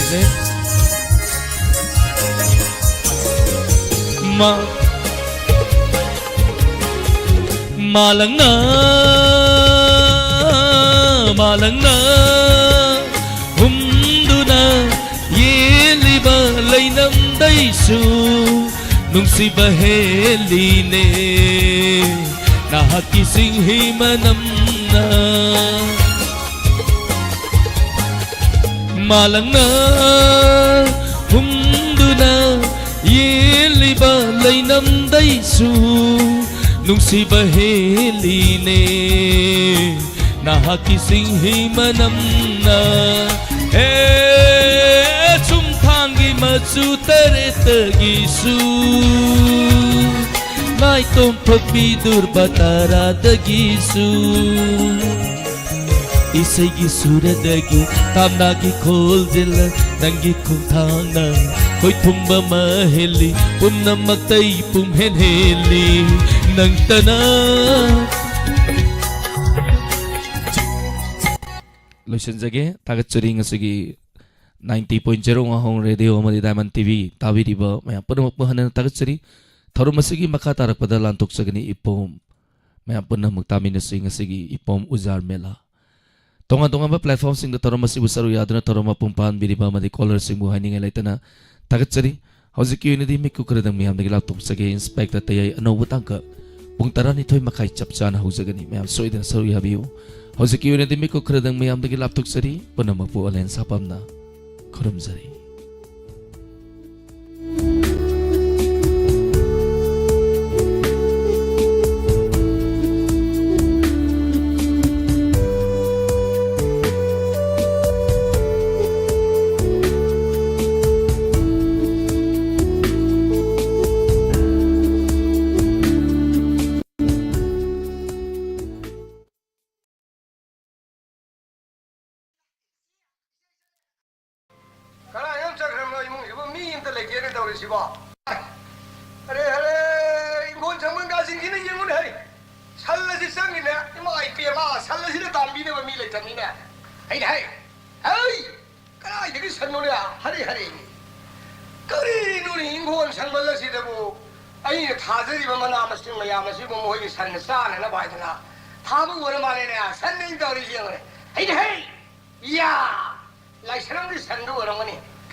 บ่ 선문 등들도 그런 보타리를 달라고 봐이나. แล้วจะดูลาลิบร้อยากสักคนทำไมท่าด้วยแบบนี้สันตาเลยก็ตลอด 파래 비마 난가 낭나 그도 서로 부디고.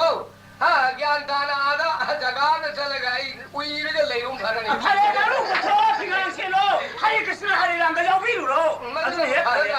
하래도 파래라. พาเลนี่อย่าดูนะ 아이 알란단도 레이로시라. 까리 이미다 너 ไอ้ 칸게. รู้สิว่าอ้าวนี่คือซ่าเลยสิดูคิดแต่โซไม่ยังหัวน้ำมาคงพาไปเลยสาบินี้มาซ่าสาวเลยมาพาตัวคันเลยให้ก็ข้าวางตายภาษาเนี่ยเนี่ย 헤이 와 칸네시네. ก็เท่ากี้ 샤는 비시나 사우라바 마타마 시다디고. 하 타제 용자바 마타마 주 야라바니도. มานี่ 아주 가나 공부 이샤시나 말아이 공을 티리초. 박한 남도 고여다 버니고. มานี่ 아이도 이샤는 비레 샤비야 말레이. 곤두가 지나 박한 마가 따라데 주 노모기 두번두번디 마살루단다. โอ้มานี่ช่างคุยกี่ดีเนี่ยทำอะไรมาเริ่มดูแต่เนี่ยข้างมาตัวเรียบเป้มานี่ช่างดูนั่นนี่ชิงสวยเองใครหนูเท่าขี้บุกงมาเนี่ยเดี๋ยวไปตัวนั้นบุทันดีไปเอ๊ะสวย 이 말아보기 타더라도. นี่มันซาดีพาดีวะ 가이도비야 거기 산단내야 세대 주모야 한번 이들 소리 내보다. มานี่ 아이 샤는 비세라이네 꼬마 이행거든네. 너희 비마 뭐 릴라 파기 이행거든가 너희 너 육시거든네. 릴라 이행거 서디야 이 샤는 비 이행바.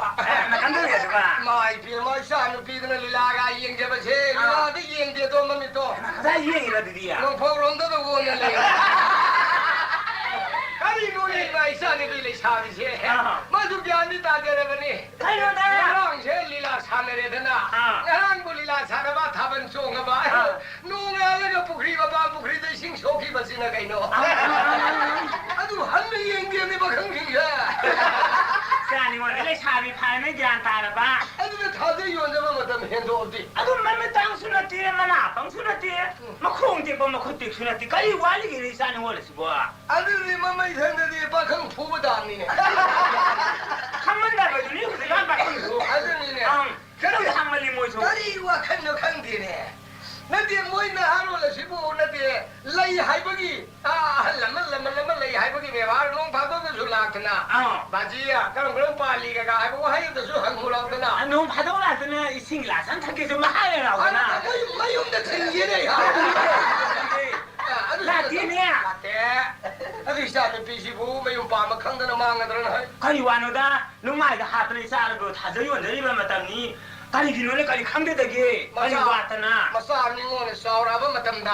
다들 윤적에 간드라가 마마 빠진 노로 따이 하림도. น่าดูเฉลิมเฉลียวให้ปนิดา 나이가 그 티레다가 거샤. อาจจะกันดูเสียให้หนู 내가 이래가 나는 가리고 마이 소리 그야 딴거.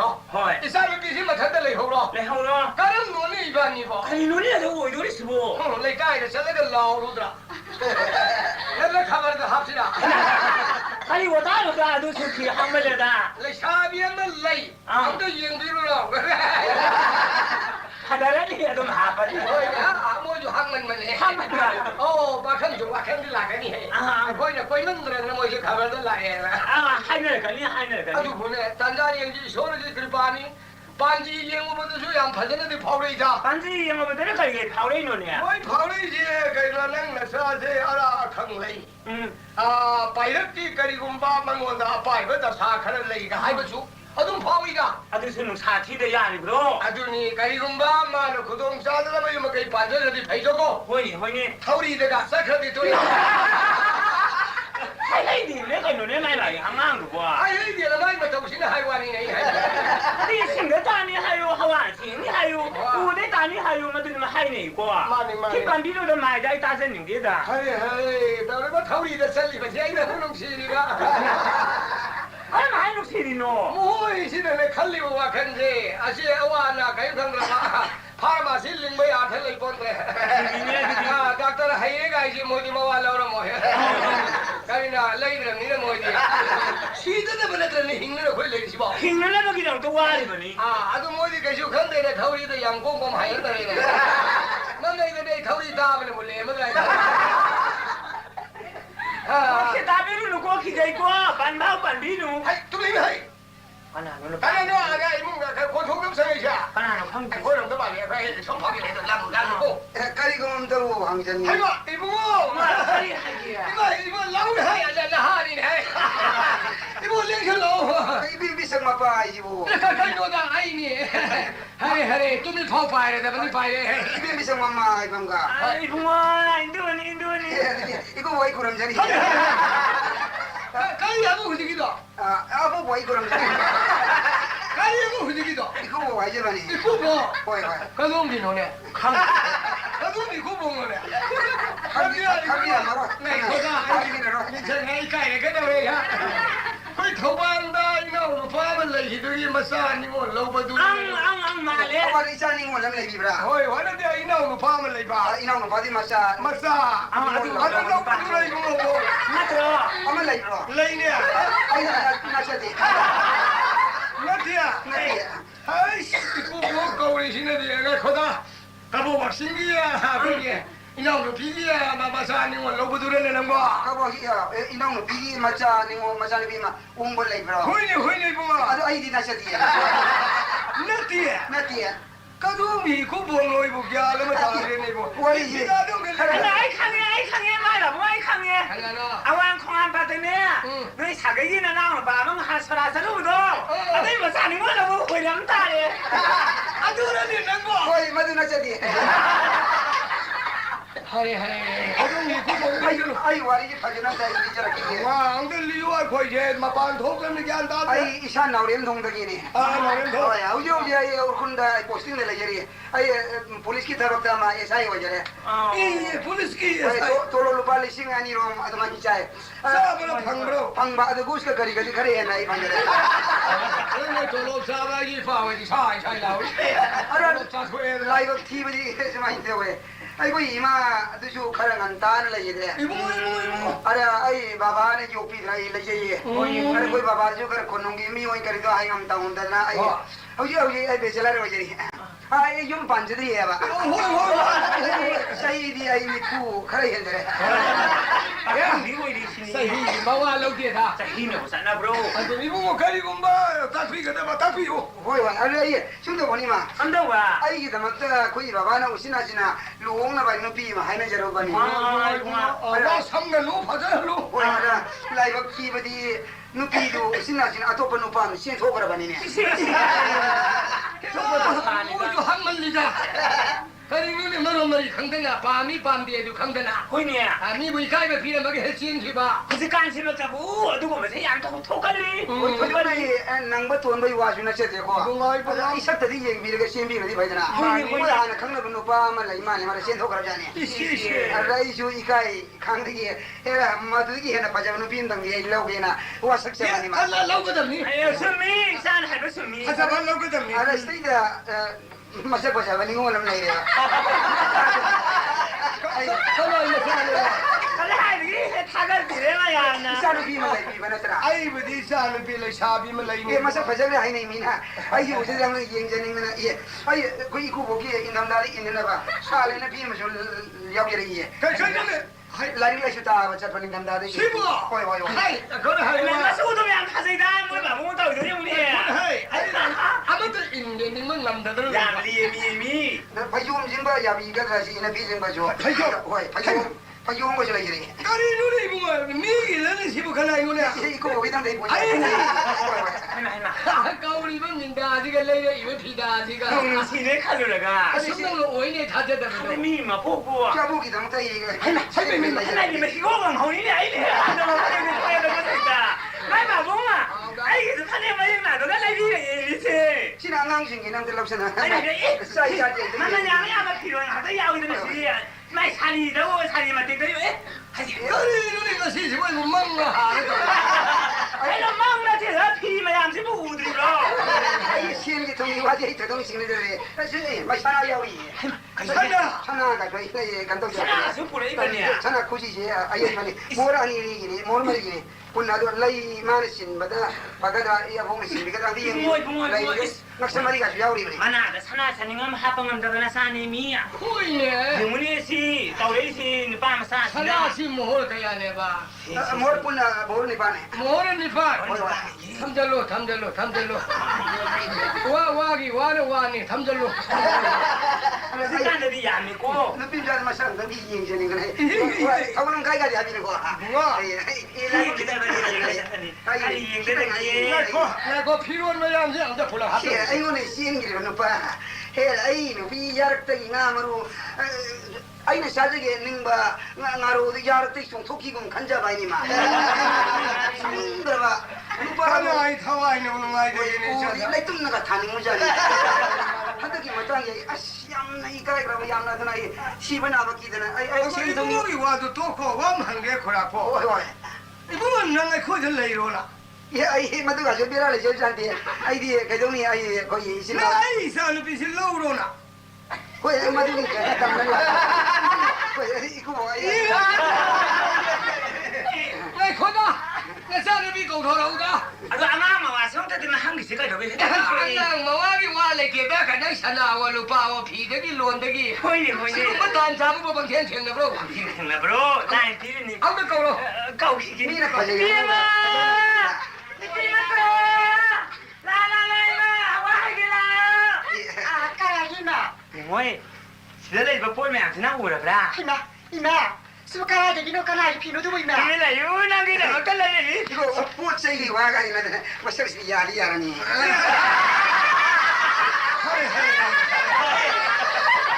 이나 하이노 이와시보 뭐해 시기 피제 이사도 인거든 나 야, 너무 빡세네. 야 근데 지난 밤라 수아까리가 수밤디 밤이에 딴데 밤이에 si sari sabi ko tuduga yami si pambra 수아까리가 수밤디 tandiga supame ayun si moy pame 안양 뭐와 나오래나. pamdre sai won jar ga ya ni 그리가 저놈한테 싸도 용 라이야를 리가래 뭐니 봐내냐. 분나 뭐하니 방이 야미미 si pambra 수아가 수달리고 수밤디 sakal mo tandiya 봐라. 밤이 마 사이 말아이 보면 담만이. 많이 냈다고 아수코이네 코이네 샤기 가나노 아래 보면 강비에 하이버시디 아 샤라 수밤바 레고 신의 하라라우야 비바 신망이네 거.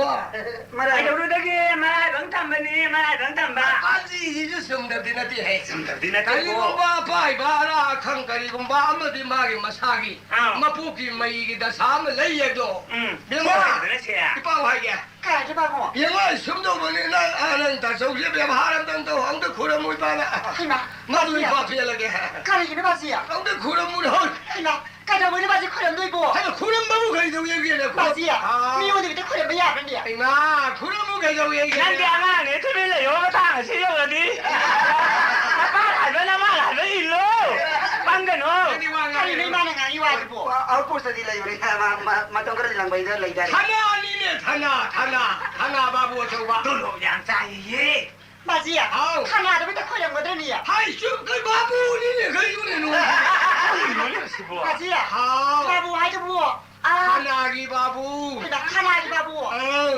후지 뭐든 이제 아울 건들레 미네게마 아들 바지야 거기까지 몰라 이거 마디야 오이리 민사 토라이 미네마야 무나 내바람도 그는 후시바 아 코렴 자리 ya re dai lang jang ma 와 아비니나 abu jo ko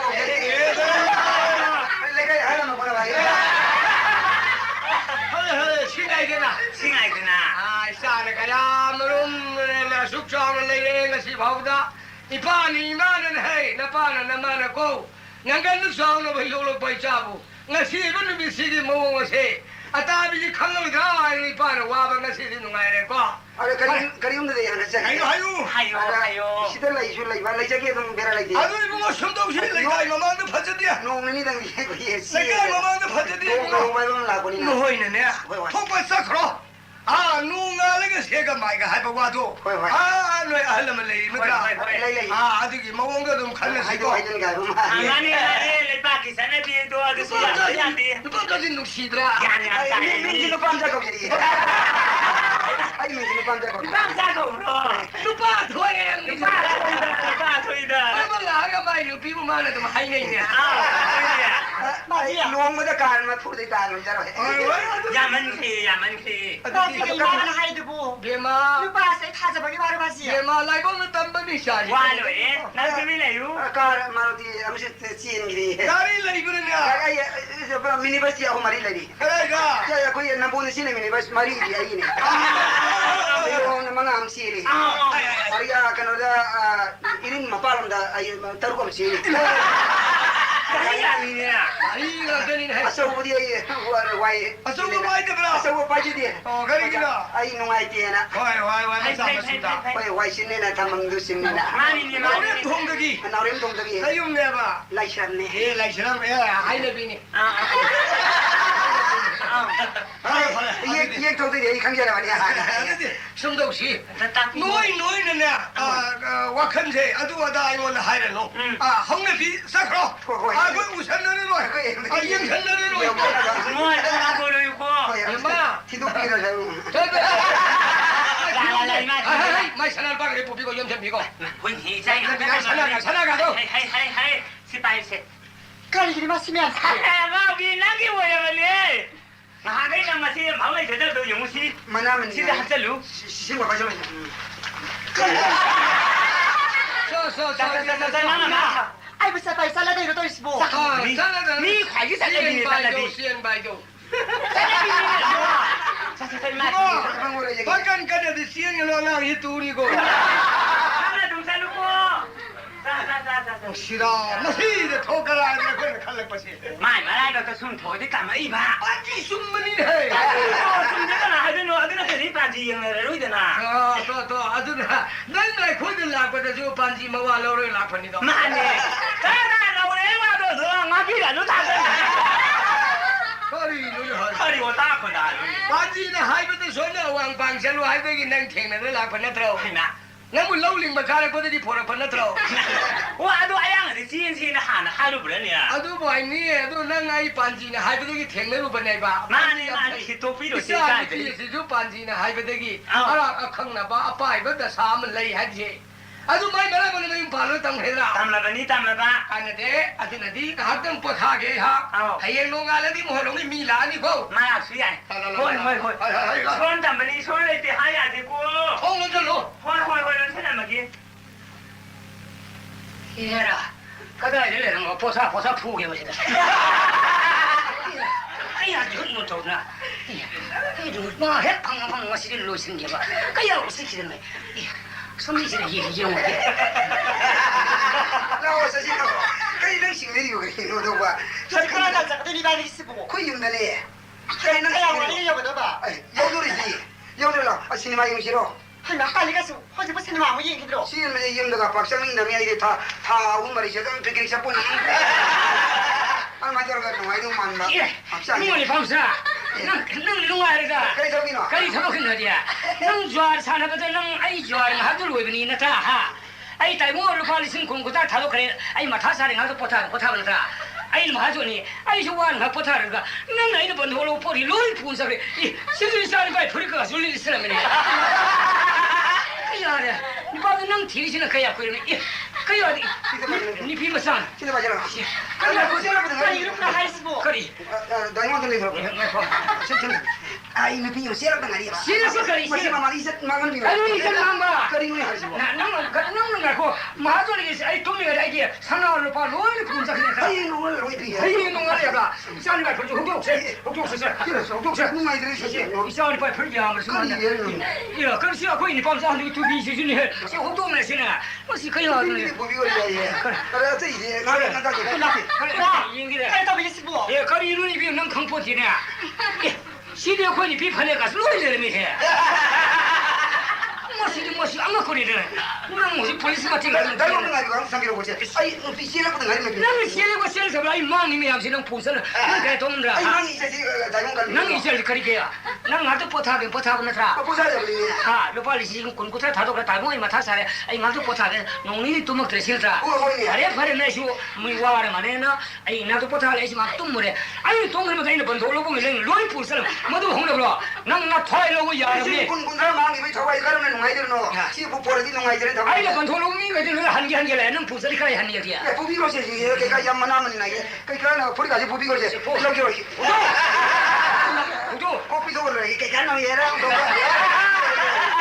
이사 형님 이리로 피두수 이사를 비네 피니냐 만데 담비로 예 포르는 담비로 저 러비로 그야 뭐 실 아파오 자기나 그라 뭐가 아니 뭐 아이 배상이 로이나 피로 포르포 세이스만 양만비로는 이사 이사 지만을 푸다니가 그래서 내가 난 노는 거 그래 허러 까인 지역에 버리면 잘못 이번에 거의 비 안에 담비로 먹어 그럼 좀 시기야 야, 윤석열 장군이 야, 베라이디. luong ba kayo angang masay daw ni nagagana live ba di sana na ba. Ikay ba. Luong ni kay na. Pasya tatay isang nila ka. Kanang na iba sinimang sila. What's it? Ay puri lagi ito sila. Ay, sinimang ka sa kanila ang sangkom na lang ko. Ano? Ay, matamahan na gini ang sangkom hindi ba? Kaya lang ako na. Ay, budi sa sumatuogi. Nasasi. Laka si tunga bani komili ba ko. Amoy ay ngamdre. Sangkom na lang ko sinimang ba lai. Ay, masalim no pineri. Santo ka pa din sila. Kana mas pakara gini pinasibo. Kam era. Kana ni pinasibo. Kaya dali ba nga within. Kasi kasi mo warin tuloy nga nalay ba natin da. Kasi tiyan tangay ko ngau da bang tangay ko diyan. Nabi masahe mo kana no. Malaman na pero ibe mang kurang mo siya. Ang kurang mo. Nabi wasi. Kawang tanan din ito na maning dong pang betin dokso. Tingnan. Siya. Ang lami sila ko da. Nung parang nag-ilam mo tanda. Isiya na dami dito siya makana miyo no. Kaya ni yaw kana biga. Ang kurang mo. Ay no niya sila bisiya. Kiki ne uze din ya saman bisiya. Kaya kurang mo re putero. Ay mo ma. Ay mo. Kibe kide ka kana. Wa kide biya. Kide biya. Kau biya. Lawai biya. Ay ma. Ba na chung kang ma sa ka ni bi sibo. Lawai biya ko de lawine. Kuning ka so kai sura sune. Law sura ne dum hone zai ngo saman sudna. Wa bi mai mhalo biya. Ni bi bao da tha biya. Ko ni ba tha. Sa mun si ba dai biya. Ko kai zai ba ni. Tha ba ki sude. 판자 사가 하다 거든지 닥터들 마동래 연락 초고도 캄브라 이 닥터 사가 동전이 산가 동전이 봐 눈에 시리야 하야 파우비야 비스 아니 가 파우드 하요 나가 파우드 하나 나가 살수만 파우드비야 이 파우드야 무슨 아버지 와 코다랑 좀 이사비야 감동비야 아이고 이사비야 나 저리 봐 아이고 이사비야 아니 나 빠사라 왜 해? 가자 비야. 아니 자들이 나 비야.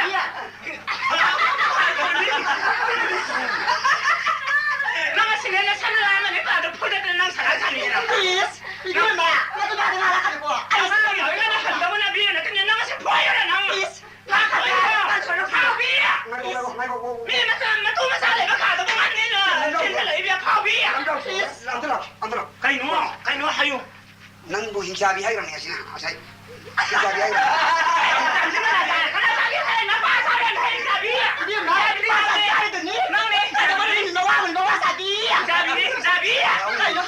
wai kene nang boy mi sing bu de sing bra le ne ma halwa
loiba loiba ponsi nong nong sonjel lakona bazar de sel ga sa gila sam dang tha mi su sonjel lakon ngam sel be bazar ji la khoi thonga ji hotel ma sam phami masjid tho ga sa tha ko ngam sel ge nong nong i pangal se mai ta sel lakona e ponsi oro man mam nong ja ma sin nong nong ho tha ji ma pung pha tha ji ma nei sel kumlang ma ka सही कुबलांग कया खोंग थे न ताइबुंग पुंसी सम housing Eva सम housing Eva सम सोंजलक सोंजलक इसा Nipah सु लेजे दे सन ए निपी सु लेजे इसा निपी मतंग लई मयुम पालु सु जुगो सारु निपा रु न माराय बे थी न हले असि दे इपा सार नै बनी कराय दबो सा थोखरम लै काय सा थोखरम युंग इ मखा हाक ले पागी बे मा मालोती लेतो बरसी युंग मखा ओ मालोती लेते युंग मखा हाक ले Oh, Maluti!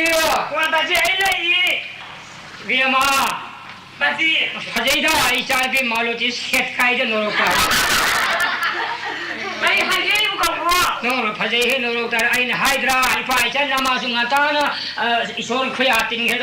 If I send Nabuma, legislative, no farmer, legislative, she sent a Hydra. At the 6 city. Ah, no, police who goes on in the farm, the woman and Haledo. If I know what Hydra, luxury in the part, no, I didn't know, Pushimang, token in Sinatra, if I had door. What if only for Primonus, Yum Sage, Sana Sage, the Hingo lady had a quite a good medium. My couldn't suffer wholly to give me. Quite a many park, Nippy and Pushi, Nippa, young Queen Company. Madonna's quite a Nippa, Humums, Haramatara, Hingolum, Ledentare, Sanams, Haramatare, Nippy and Pushi, Sana, Yam, Sinivima, Hingon, Yam, Lady, Yum, Lady to Labor Pandinivima. The oil the whole Samaton Pushi, Louis, Sa, Pike, if I know what Kayaka, popped up in a loaded, Nara, Tina Haledo, if I do not go young dinner, Luhonga, Luhongido, Baton Tori, Passo, like Hoto, Stefan Namode, Nasido Karanungam Toi, Poying, Tiluna, you may set up on go, Data to Karimo Lapa 12 there, Badi Poying, Timasaki, after I be going to Saga, Shibaton, Paramuko, Satokonuko. What was it? Bazia! Nothing like any Hadina. Kari Haba, Nothing like any Hadidi. Kari, in some way, Kiaba. Oh, that is Shandula Kaneva. Satin Paiva. No, Monty, Satin Pai is Yanina. Oh, is that Kapala? Can you have any? Kasut already a tuna Halakani.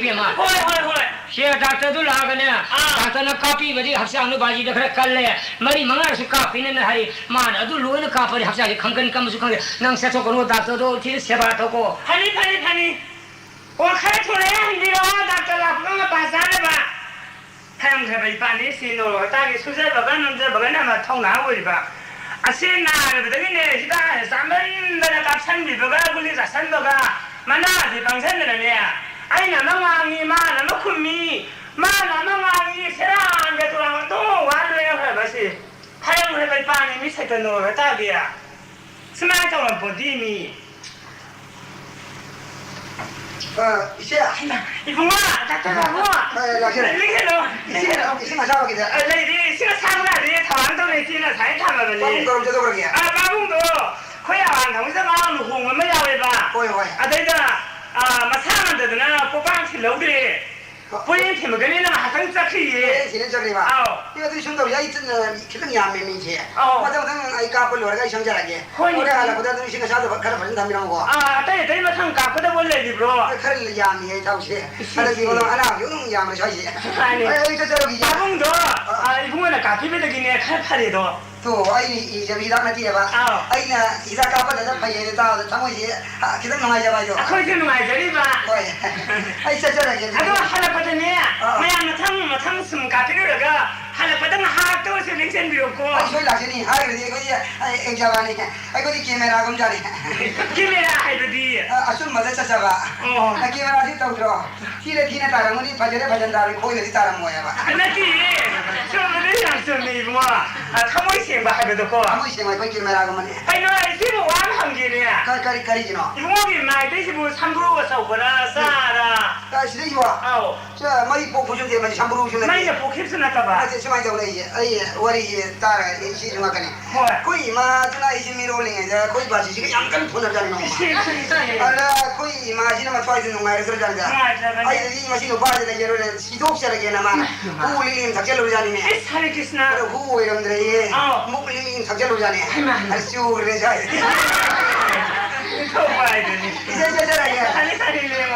나비노 하나 그다음 냄새나 없고. 이제 와한테 가지런 게. 아니 하지. 고나 하게. 나. 자, 나고. 라운에 와 한기네. 나나 나부터 내가 와도 하려는데 자 키바가 야라가 시비. 나는 와지 고나 하게 하리. 야를 할머니도. 하줌 사만들어 하줌 사만들어. 고나 하게 사만이. 사키바부터 나는 하드를 사키바도 야봐. 아내들네快让 홍어도 원래 여우와 이세야고 말이야.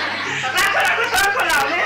나코네. 가실에 뭐 아팠나 지대. 아도 나는 이제 한국에 가다 이제 다요. 한국에 와서 저는 지대. 아니 하니 뭐라서. 이마. 그래가 하지 사이다는 시브래요. 아왕 당박이 와드니다. 이 스라이드 강에 콜리는 게 와고요 말이. 콜리 뭐지 주는 게 저기. 이마. 많이 강에. 이 뭐야 스물을 양빵문에 뭐. 빵링 방이로 게 저기 되고. 마법도 양파버니 꼬색다. 마법이 양파버려. 빵링 받쳐지나 되죠. 아니 수고 타버린 강에 수고 넘자 그때까지 동안 네개 수고. 그 동안 해봐. 라이브는 정말 이. 이마티 많아. 거기 용다 좀 와이 시도하는 가 시행 거든 좀 디코레이션 뭐뭐니 한 발장만. 이 뭐야? 아, 너무 그러시네. 아마 슬레이트, 마빠 슬레이트. 마봉아 니카가 마가 뭐야? 혹은 그때 살이봐. 사실은 저 이게 슬레이트다. 아들다. 아, 손다 이제 뭐야? 그러고 그냥 아코코니 뒤에 하나 스며드나 내가 문다지. 마블 로드로 저 거의 코라이 보모드나 띠인돌 뱅나지. 아이 럽제가 되네. 아이기네 비비 와저리지. 그래서 간데 이제 와야 많은 시킨도 배잖아 비비. 시티도부디 비르기. 나무 문나와 칸디도 고.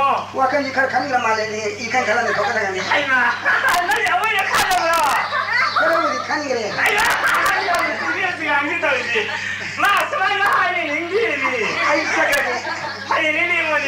아이 여기 이거. 이거 다 손기. 시들이 소리는 비비요. 호이. 시야. 시야. 시야. 빨리 와. 아직까지하고. 가야루라. 너니? 아시는 빠지는 칸드라. 한개 보시. 아시니지마. 그래 가시더냐. 닥터 샤면은 민짜오는 민짜리도 아시는 빠지니. 아사파자라. 시야. 아침에 닥터 샤브 하게 들어. 아니. 아사가 파자 보니까. 아사부터 파자 예시야. 닥터라. 너니? 닥터 샤면은 이번에 시드니 나와도 그냥 비오나 보란 드리도. 하나. 시 까리 놈니. 내가 카밍가 봐. 야 카밍이 시야. 마스카라 카라나. 까리 놈이 하여 시. 내가 카밍가. 야 카밍이 시야. 마스 짜은기지. 시. 까리 놈이 하여 봐. 아담으로 시티. 하나. 치. 시야. 많이 필요하니. 아들 많이 필요하니로. 많이. 하나. 시야. 치. 너 살루. 아보다 속사 일보. 하나. 너 다서 강간을 넣어. 사이니 시야. 강간을 넣어봐도. 까리 좀 아보다 속사 하라디. 다 한잔 넣어봐도. 아들 까리 탐도이다. 지금 보면 용대 합산을 했어야. 자, 요리스에 가는 거 대학방도 있다. 빵bag이 와는 띠도. 아보다 속사 이거 강아지가 많이 들려도 뭐. 어디나 강대 나도 남길라요. 만용대나 뭐 빵. 카드 뭐 카드 합산로니. 아빵비. 새끼로 놀러 살러. 실린 나 뒤시 오예. 아야 마는 사빵시고. 정말 난 이거 빵을 가게 덮어냈다. 카라는 트레이시야. 가게 하려면 바로네 바시니. 트레이시야. 바로 자. My dear Lolini. 하나. 이시야. 하우니야. 나이 코니. 마다 이민 가서 아이 이민 가서 가니니. 나기는 강들은 일하는 시가 이도. 하이네 카로 가리 하요요. 마카스 이시야. 로 가나다 서리 로 보고 스너보. 하나. 이시야. 마부 양 라이라 브로. 가져라기. 라이라 마시 양 라이라 브로 마 라이라 하시디. 시대 볼라야 봐 하이브로. 보이시야. յան տանը պաունին ու մի բակա խտելուն է սիքիրը մատում զավի հունյավ է դարը։ Ուեդի ամա, սիքիրը դոնա հումնան գան նամլարուն, հալա դնա เลยบังคับว่าเดี๋ยวนะย่างการการเราเนี่ยบางทีอย่างว่าเสีย เท่านี้ไหลบักเศร้ามาให้เป็นดี ไหลบักเศร้าว่า ป่วยเสีย อันนี้มาค่าดี มาฆ่าสิป่วยเสีย ค่าเดียวตาสิ ไอ้บนุสีบีได้มาสู้การสู้มาอะไรแต่บ้าสิที่จะสู้ตายในที่กันกูอัศจรรย์ดิเสียตันเลี้ยมันเลี้ยมันสีแล้วนะน้องนี่ตัวแต่ว่าน้ำมันจะมีแรงไหมแบบสิต้องให้ดีให้มันจะต้องให้ดีมาอันนี้เดี๋ยวสิทีนึงเนี่ยให้ยังมือวางเลยโอ้ยให้ยังหนีนี่ใช่ไหมต้องไม่ได้สีไปสีดูนั่นมันสีอะไรนี่นะเนี่ยมันนี่อ่ะให้ชายมีหนุ่มสีละไม่สีสีอ่ะสีอะไรแบบนี้สิจะสีเดียวเลยสีอ่ะอ้าวยังไงสีอ่ะอันนี้มาฆ่าด้วยแล้วมาฆ่าบลูมาฆ่าที่กระสีจะไปหากี่สีอ่ะมาฆ่าที่เสียมันเก่าเลยมีวันนี้หนุ่มอะไรกันแต่มันเก่าเลยสิตอนเดี๋ยวไปสู่สีอ่ะเนื้อแต่ตัวที่บ้าแต่มันจะไปดึง不是万一你差点这个菜狗样子是不这个菜路那都能在里头呢不得外面大碗多俺们不能在外面差几个菜了菜了快菜里还有个当我的菜到了谁来的少的也爱不耶压了大不的你菜的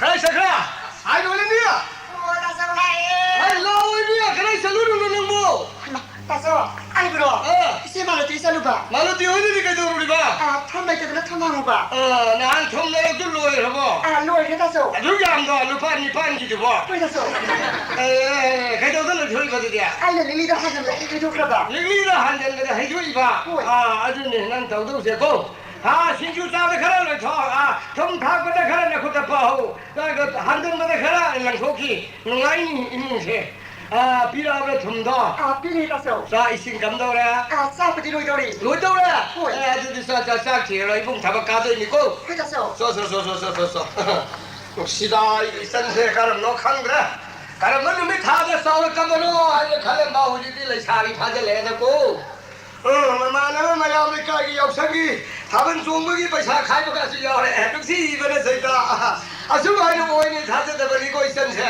让早嘞那个我们讲他们中国的地方弄拿那个心还说起来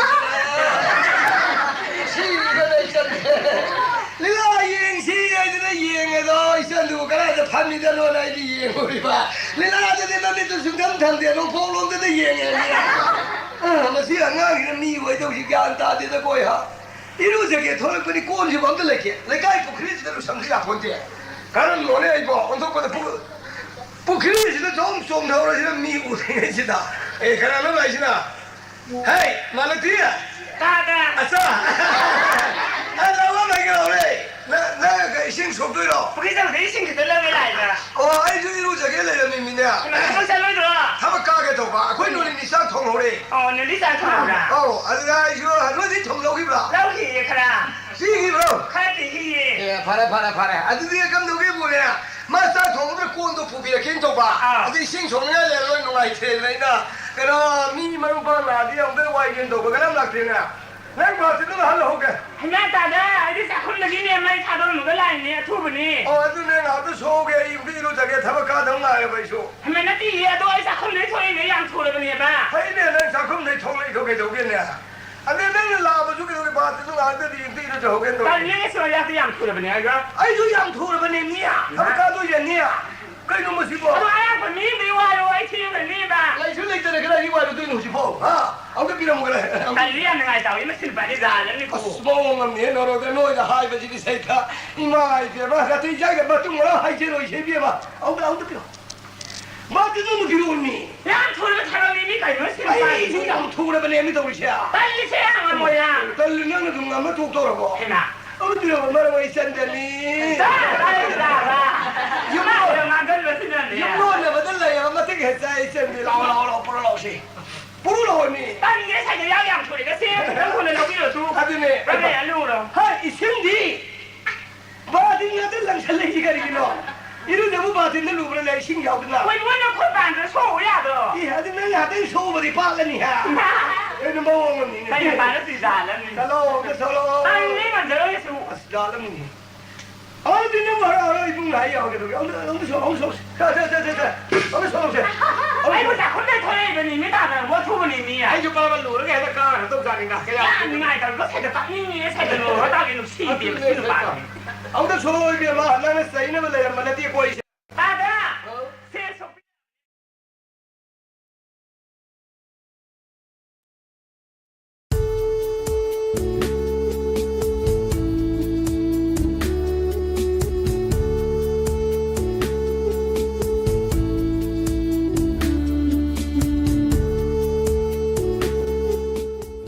Hojik tavikre pom crime update kidamakta YouTube amadi Facebook ta leibiri basingna next page ta lapinawa isingjari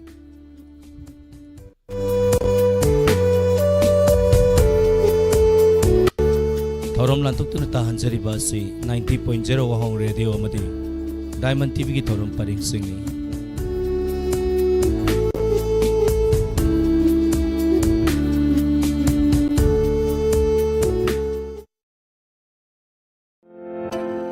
Admission open. Ruda Academy Thoba.